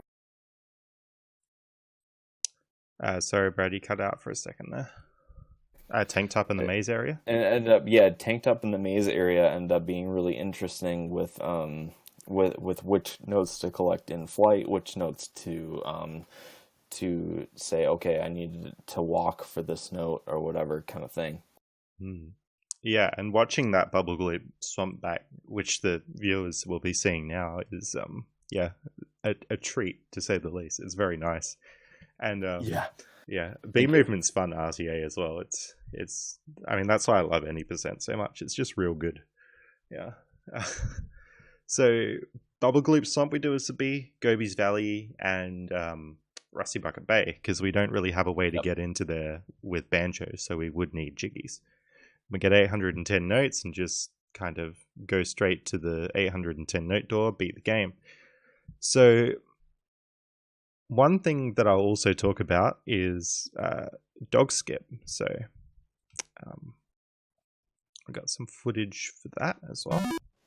Go ahead and cover that. I'll be back in a second. No worries. So dog skip it's a similar clip there where you're sort of building up downward speed on a ledge, and you're falling through it. And then when you fall through, the frame that you fall through, you're able to get a jump out of that ledge. It's a similar glitch to Clankers Early, like we saw before, except dog skip is actually easier than Clankers Early. In fact, people do it RTA. It's incredibly hard RTA, but in comparison to something like Clankers Early, it's easy. So it's a little bit weird what goes on there, but you only have one frame to jump, and then you jump around the door. So this skips 25 jiggies that you would normally need to open dog. Dog is short for Door of Grunty, and it was sort of named as a parody of Door of Time skip, dot skip in Ocarina of Time, when Chronicles found it back in 2012. So this is a huge glitch, dog skip. Saves 25 jiggies in any percent. And the footage that's playing now is from the 100% TAS, and it only saves like 5 or 6 seconds in the 100% TAS because you have enough jiggies and the puzzle's right there. But yeah, dog skip is something that's pretty significant, and it just reduces the jiggy count. So any percent is all about just reducing that jiggy count as much as you possibly can. So normally you'd need 94 jiggies to beat the game at any percent. Dog skip takes that down by 25, and so on and so on and so on. Because of all the levels that we have early as Banjo, and if you use FFM to get FP early, then any percent you only have to open Click Clockwood and Mumbo's Mountain. You can actually get into all the other levels without opening them. And that brings any percent down to 16 jiggies, which is crazy. At the moment, for RTA, it is at 33 jiggies. And the difference... 31 jiggies for RTA. And the difference there is because RTA can't do Clankers Early or MMM Early. So, yeah, RTA any percent on N64 right now is about... what is it? It's about an hour and 10 minutes RTA. It's like an hour 9. Oh, did Steve get the 109? He did get the 109, yeah. And I got destroyed. I forgot exactly what he got. It was so long ago now. I watched it live though, I think. But yeah, 109. So how low do you reckon the TAS could go? Right. Oh, it's really hard to say, but definitely in the low 50-minute. Yeah, so when we started working on the any percent TAS, we were thinking, is sub-hour possible? But with all this new stuff, it's surely possible. Yeah. Yep. All right, so that's sort of how low any percent can go. But there's still this massive bottleneck, the 810 note door. So there's things like the holy grail of Banjo speedrunning. It's massive. If you... Like, somebody listening to this, please find 810 skip. We've tried so hard. It's just ridiculous. Don't do it. It'll ruin any... No, it won't ruin any percent. It'll be great. So how low could any percent go if we found 810 skip? 30-something minutes. Yeah. And there's like a super duper miscellaneous category for RTA called Save 2D, where you basically have to get to the end of Furnace Fun. Yeah, basically I came up with that and only 1 or 2 people have ran it, and it's not even on the leaderboard. But that was 40-something minutes RTA. So yeah, as you said, the TAS could be 30-something minutes, which is crazy to think for Banjo. There are a few potential leads on 810 skip. So the first one that we've got is a clip found by Isotage. And that is a clip on the stairs in the 810 room. So this is sort of close to where you would come up the stairs. You would see that cauldron that takes you between there and Furnace Fun, and you would see the 810 note door. Now, you might be wondering, a clip on the stairs, that's not very good. You can't get all the way up with that, especially behind the 810 door. You can get a jump out of this clip, but it goes nowhere near high enough. But the thing about this room is if you trigger the cauldron from out of bounds, and you already have the Furnace Fun cauldron active, it'll play a little cutscene that shows you the cauldron in Furnace Fun, kind of like Cauldron RBA. And when you get back control, you're able to flutter out of that. So if you could hit the cauldron out of bounds in this room somehow, you've pretty much got a 10 skip in most cases. So Isotage's clip was hugely exciting, and we were going at this for days. If you could get it one step higher, we would have a 10 skip, which is just madness. We've got another clip coming up as well, which is a clip that I found actually, which is a clip that's even higher. And I use eggs for lag. And there's this big pillar next to the 810 note door. And you can actually clip through that pillar. But you clip through the pillar with so much speed that you go so low that you can't get out of bounds there, which is incredibly frustrating. It's so close. You're clipping right next to the 810 door and you can't get out. If you could jump out of this clip, then it would work. Out of bounds is just so low that it's not useful because you can't get, towards the cauldron, in time. Yeah, and I think you can trigger the cauldron out of bounds, but you trigger it... I can't remember exactly what happens. It's either you trigger it so low that it's not useful, or you trigger it after you fall out of bounds, but it takes what you were on the frame before. So it's sort of, you trigger it by falling out of bounds, but when it respawns you, it puts you in bounds. It's really weird. Right. And that's if you clip on the pillar next to the cauldron. But, this trigger's so close, and we've been trying it for like probably 10 years now to get this. It's ridiculous. Chronicies has definitely been trying since 2012. There's another possible theory. Sorry about all this 810 hype, Brad. About if you could get the bee into the 810 room, which you can't. Well, yeah. Yeah. Yeah. If you could get the bee, you would basically have 810 skip. Oh, yeah. It would be literally free. Yeah, so you clip out, but then, well, the bee couldn't do the grunty fight. But what you could do is you could trigger the cauldron from out of bounds. Now, there's a special property about the Furnace Fun map, which is that if you're in that map at all, you turn back into Banjo. So, by doing the cauldron cutscene and even looking at Furnace Fun, you transform back into Banjo. So if you could get the bee into the 810 room, you would have it for free. But, Yep. Yeah, I mean, how are you going to get the bee in there? Because you have to go through Furnace Fun and that detrans you. One more possible theory about 810 skip is also to do with the cauldron. So, there's this glitch called cauldron cutscene warping. And what basically happens is if you trigger two cauldrons at the same time, the cutscenes overlap in such a way that Banjo physically ends up in one of the rooms that the cutscene is in. So, and he ends up at what's called Warp 0 in this room, which is basically just the default position. Now, in the room with the 810 note door, the default position is way past the 810 door. In fact, it's right next to Dingpot. If you could get this glitch on the Furnace Fun cauldron, you would skip not only the 810 note door, but you would also not have to do dog skip, and it would be crazy. But you need two cauldrons to do it.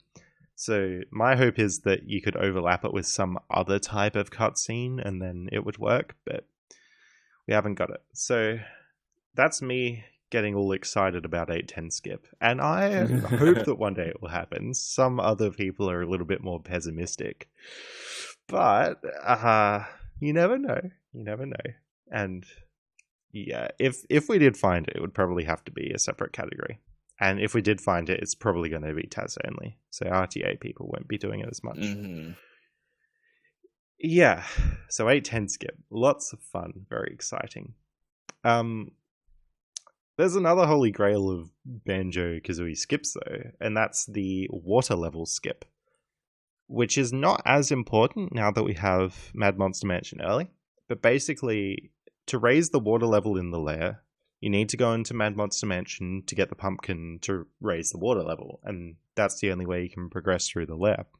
So if there was a way to progress through the lair without doing that, then you would save a lot of time. How much time do you reckon like a water level skip could save? Oh my god. I'm asking all the hard questions, I'm sorry. Crazy. That would be crazy fast. I mean, I don't know, 10 minutes? I don't even know. I haven't even thought about it, honestly. It's like you skip an entire level. You skip 10 jiggies, and you skip having to watch a bunch of cutscenes and stuff. And you go straight to Click Clock Wood. I mean, you go straight to Click Clock Wood. Yeah, so if, because we have MMM early now, it's less relevant, but even then, you would come back to MMM as the B later, and you'd save heaps of time just everywhere. You wouldn't have to be the pumpkin, you'd save 20 Mumbo tokens, all those cutscenes, the reset. It's just huge. So this brings us actually onto the topic of Xbox Banjo-Kazooie. So, first of all, what do you think of Xbox Banjo-Kazooie, Hyper? What do I think of Xbox? I think it's pretty cool. I like the route. I think it's really interesting that it starts off with a desync which I'm sure you can explain better than I can. Yeah, I'll queue up some footage of that.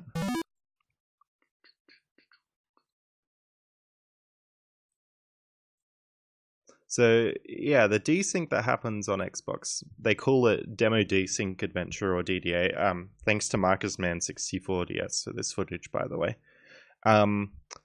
So what happens is, on Xbox, as you're loading the demo, if you hold a camera stick a certain way, the camera will flick where it's not supposed to.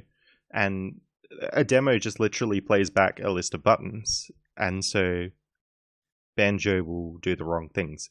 Now, this is usually only relevant in Mumbo's Mountain, because you can only do it on the first demo that plays, which is Mumbo's Mountain. But by pressing start, as the ending cutscene is fading out, you can cycle through what demos will play. I have no idea why this is in the game, but it is. So you can use that, hold your stick on Xbox, click start 3 times, you end up in Rusty Bucket Bay, Banjo falls off and dies. This is relevant because then you gain control and you can start playing the game in Rusty Bucket Bay with all the moves and everything. But you don't have any notes or jiggies or any progression through the game at all. So then you play the game kind of in reverse, in a sense. And, I mean, that is a water level skip, because if you're starting in Rusty Bucket Bay, once you're done with the level, you can just head straight out there and hit the second water level switch and raise it up. So, huge stuff. Call it reverse banjo adventure. Oh. Wow, we should have called that. Missed a great opportunity. So, yeah, DDA, that was found by MarcusMan64DS in 2017, and I think that was a little bit of a community effort, but he really tied it all together. So, yeah, huge as you'd imagine. And actually, looking back over the TazVideos forums, it looks like somebody did it on N64 once even. Have you seen this, Hyper? I don't think so. Yeah, you have to dig down really, really far, but there was sort of someone... It's worth a look anyway, but apparently someone I do know that a certain glitch was found by a certain individual, but I hid it because they didn't think it would be good for a speed game. But we'll not talk about it. Yeah, I'll pretend I didn't hear that, but... luckily, we all know about that glitch now. Yeah, so it would be great if DDA could happen on N64, and it looks like it might have happened at some point, but who knows, that person could have been trolling. Apparently, it happened to them in Mad Monster Mansion.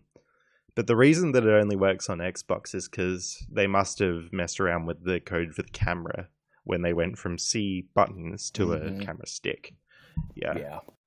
But all right. So, what are some differences between Xbox and N64 though, and why wouldn't it be good for tazzing? So Xbox is pretty crazy because one, you save so much time on loading zones, because loading zones are almost instant. I mean, they're almost literally 1 frame, and so loading zones that would take normally 1 or 2 seconds are down to 1 frame. So you save a couple of seconds here and there, and that really adds up throughout the run. But unfortunately, the way that Xbox is programmed, a lot of clips and a lot of those kinds of things are not possible. So you lose time on Xbox due to those kinds of things. You lose time on Xbox due to text. Text is not skippable on Xbox because they did not actually program the L button to a button on the controller. So it's not possible to skip text, because normally you need to use L, R, and B to skip text together. All 3 of the buttons. And the L button is actually not programmed to anything on the Xbox controller at all. So it's not possible to skip text. So whenever you learn to move in Banjo, you have to actually listen to Bottles talk. And we've been timing this in Banjo-Tooie too. You have to listen to all these text boxes, and they're really slow. So it's a big trade-off. Yeah. And to avoid annoying our Xbox listeners, you can skip some text, but not much. Yeah. You can. Yeah, Some text can be skipped with just B, Yeah, but just B. a lot of text can only be skipped with LR and. Yeah, this is like several minutes that not being able to skip text loses. It's pretty huge. Yep. Yeah, and they used a later version of Banjo-Kazooie, which stopped termite skip from working. That's when you skip turning into the termite. But there is a way that you can actually do it on Xbox or like on the N64 version, so it was patched out, and that's using those mid-air Taz jumps. Yeah, so that's something. That's a change, but it doesn't really matter. Or you could use RBA. Or you could use RBA. Yeah, the bee could get all the stuff in Ticker's Tower as well. Yeah. That's something that the low A button challenge uses is RBA to get stuff in Mumbo's Mountain actually skipping A button presses. Wow, I did not know that. Well, it sounds like we're going to have a whole episode on the low A button challenge. Yeah, there's actually there in Mumbo's Mountain and other levels too. There's slopes that the bee can just fly up against and gain height.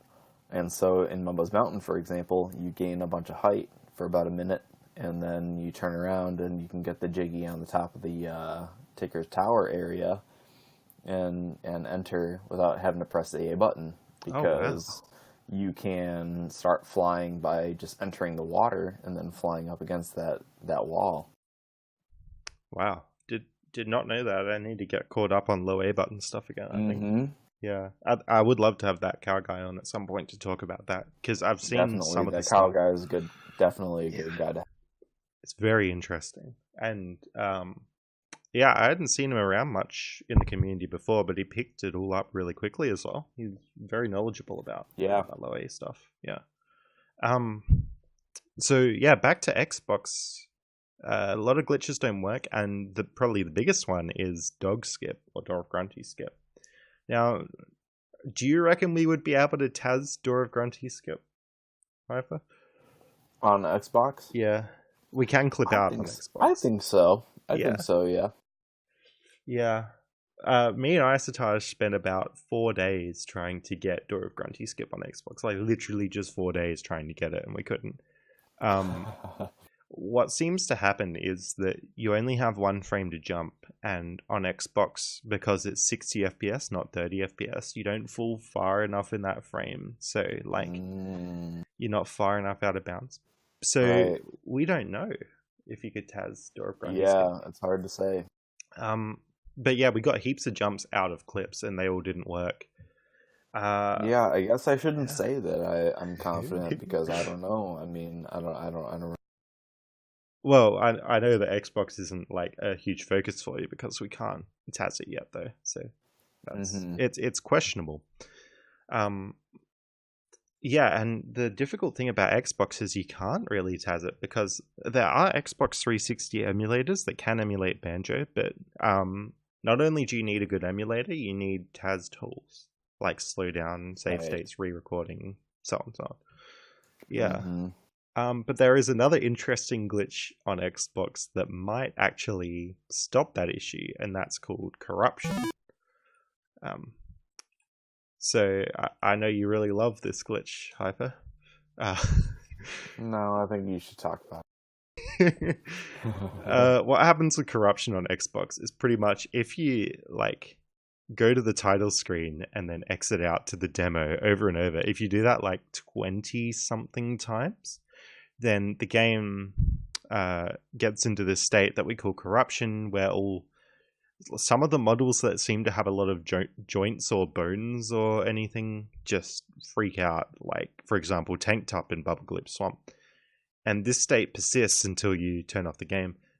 But the issue is that it actually causes a lot of crashes. So if things get too crazy, then the game just crashes. For example, in Furnace Fun, it's kind of weird. In Furnace Fun, if you've beaten Furnace Fun, then there's no issue. Like, you can just go into Furnace Fun. But if you haven't beaten Furnace Fun, then when you load it up, you get maybe like half a second in Furnace Fun, and then all of a sudden the game just crashes. But why I care about corruption is because it could potentially lead to dog skip. I've got another footage of this. Corruption affects the Door of Grunty. So basically what happens is Door of Grunty bends over and you can just like run on top of it. It's crazy. But pretty much why I'm talking about this in a Tazzing podcast is because I have a hunch that a Taz might be able to avoid the crashes in Furnace Fun. I think it could be related to like the fireballs or something. Or it might be the characters on the podium or something, or a combination. So if a Taz could avoid that, they could definitely get dog skip, and then it would be great. Corruption was originally thought to be doing with signing in and out of accounts, so we were a little bit hesitant as to whether to even allow it in RTA. But now we know that it's just going in and out of the title screen, so it's pretty reasonable. But it does not save any time in current RTA speedrun routes, so we don't even have to decide whether it's allowed or not, because nobody would use it anyway. So that's sort of the whole story with Xbox. So N64 RTA is like an hour and 9 minutes, but Xbox goes down to an hour and 3 minutes. So with all those trade-offs added up and all that, like you need way more jiggies on Xbox, but it's faster because you start in Rusty Bucket Bay, all that. Xbox is a little bit faster.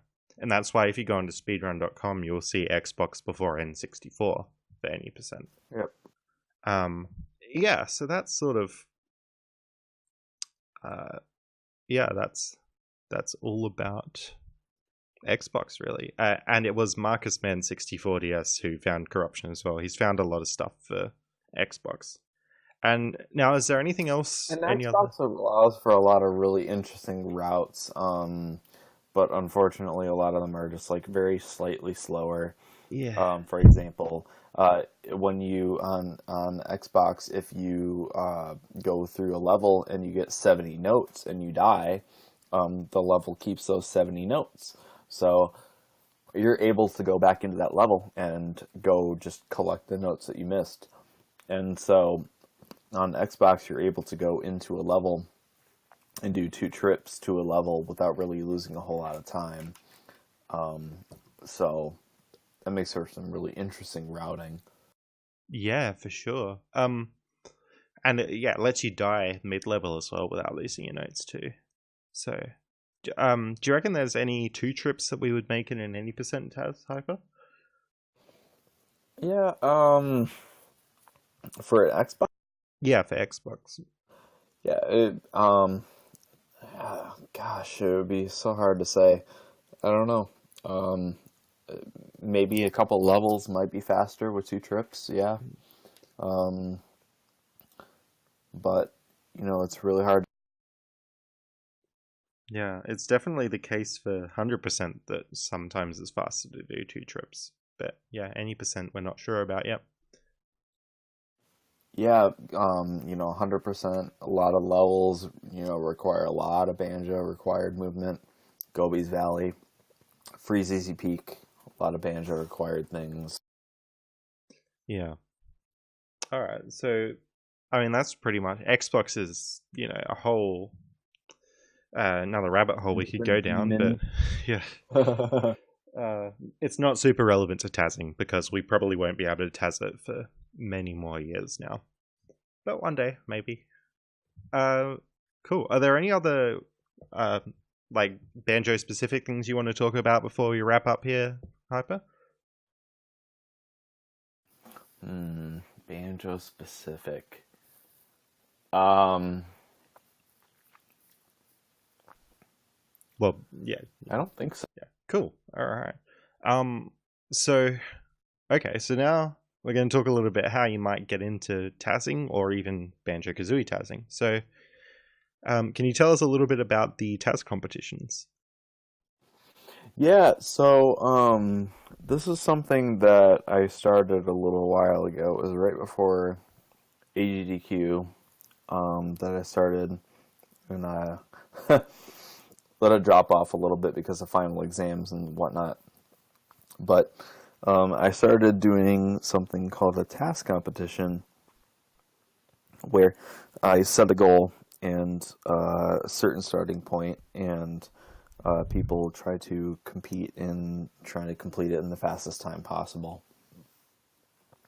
Whether it be collect 10 notes, or collect three notes and three Jinjos and three feathers, or whatnot, and I did a few of these, and people seem to be very receptive to it. Oxylen, 8-Bit joined, and then the cow guy and Captain Cole, and everybody really enjoyed joining these challenges. I dropped off a little bit there because I've been busy and whatnot, but I'll probably be starting these up again soon, and really encourage everybody to join, and try to create as fast as a route as possible. For example, one of the things is we had a challenge in Treasure Trove Cove, but limited the amount of feathers you have. So you only have a certain amount of feathers to do flying sections and beak bombs and whatnot. Yeah. So it really encourages you to think about your route, the amount of resources you have, the amount of health you have, and whatnot. And for example, is collect an X amount of resources, and then Deathwarp at the end. And so not only do you have to worry about collecting the items that you need to collect, but actually worrying about your health and Deathwarping at the very end. It can be in terms of being faster by half a second or 3 seconds, depending on how well you do your route and manage your health and everything. So people have really enjoyed it, and I really hope that in the future, when I create some more goals, people will join it and have some fun. Now, So, do you think people need to be fairly good at Tazzing already if they join these, or not? I don't think so, because of just the response that I've already gotten. Oxylen has already, I can't remember, did he win one? He might have won the B one. Or did I think he either won or got second place in one of the tasking challenges, and he's only done it twice before, so so no, I mean, you don't really need to be super experienced with tasking. Yeah, and it's a great way to get started as well. Yeah, it's a really good way to get started. You don't have to worry about being super perfect and everything with thousands of re-records. Some people like to do that, but you don't have to. And it's a fun way to try to do some fun movement. I did something similar with Majora's Mask. I did a couple of task competitions with Majora's Mask, and one of them I actually got second place, even though I've only tasked the game twice. Oh, congrats! Yeah. So it's really up to how much you want to try and have fun with it. And for the Majora's Mask thing, it was I found this cool route that nobody else did, and I did some Z slides and whatnot, and that was a really cool thing with Majora's Mask. And with Banjo, you could do something take damage in a spot that someone didn't think of or whatnot. Yeah, it often comes down to who thought of the best route. Being really good at optimizing the Taz helps, but it's very much a routing exercise, and even if you're not super into the really technical physics side of Tazzing, it's a really fun routing exercise to do as well. Mm-hmm. Yeah. Very good. So if you're interested in joining a Banjo-Kazooie Taz competition, you can join the Banjo-Kazooie speedrunning Discord. That's where we talk about all those, and there will be a link to that in the description. So yeah, and that's how you can get into banjo tazzing. And I mean, I'll talk a lot about in future episodes other ways that you can get into tazzing. Yeah, so I think we're pretty much done talking about banjo here. So apart from Banjo-Kazooie, Hyper, are there any other tazzes that you would recommend people watch? Any favorites that you have? Definitely some Zelda ones. I love, Majora's Mask. A really long time ago, with our man, Mr. Gruns. Mr. Gruns has some really good tazzes, and that was really cool with Majora's Mask. I loved that. Ocarina of Time. There's some really cool ones. Again, Mr. Gruns, and there's also some 100% tazzes out there, but those are really outdated at this point. A lot of tazzes, unfortunately, succumb to the syndrome of being outdated because other things are found and whatnot. Yeah, but still are just so fun to watch. Ocarina of Time and Majora's Mask has so many cool tricks and everything for those of you who love the N64. And something that I really enjoyed keeping tabs on recently is the progress of the Super Mario Sunshine 120 Shines task that's being worked on right now. Okay. How far are they through that? Oh, they're oh gosh, who's the author? I can't remember the author. I'm sorry, but I'll find out. I'll put it in the description. Yeah, you'll put it in there, and they're maybe 30 shines in or something like that. But oh my gosh, it's so fucking entertaining. I'm sorry for the swearing, but it's the entertainment is so good. It's like the Petey Piranha shine is so good. Where they've got so many things that they collect in the meantime, where they have like a ton of downtime. Oh yeah, it would be very good. And it'll be interesting to see when it's completely done. That's just the thing about tazzes, though. They just take so long to do that there's always new stuff found in the meantime, isn't there? Oh yeah, and I mean that's why LOTADs are good as well. LOTAD. Because they can be done a lot quicker and they're often done more often. Yeah. If people haven't seen Hyper's other LOTADs of Banjo-Kazooie individual levels, I would highly recommend checking them out too.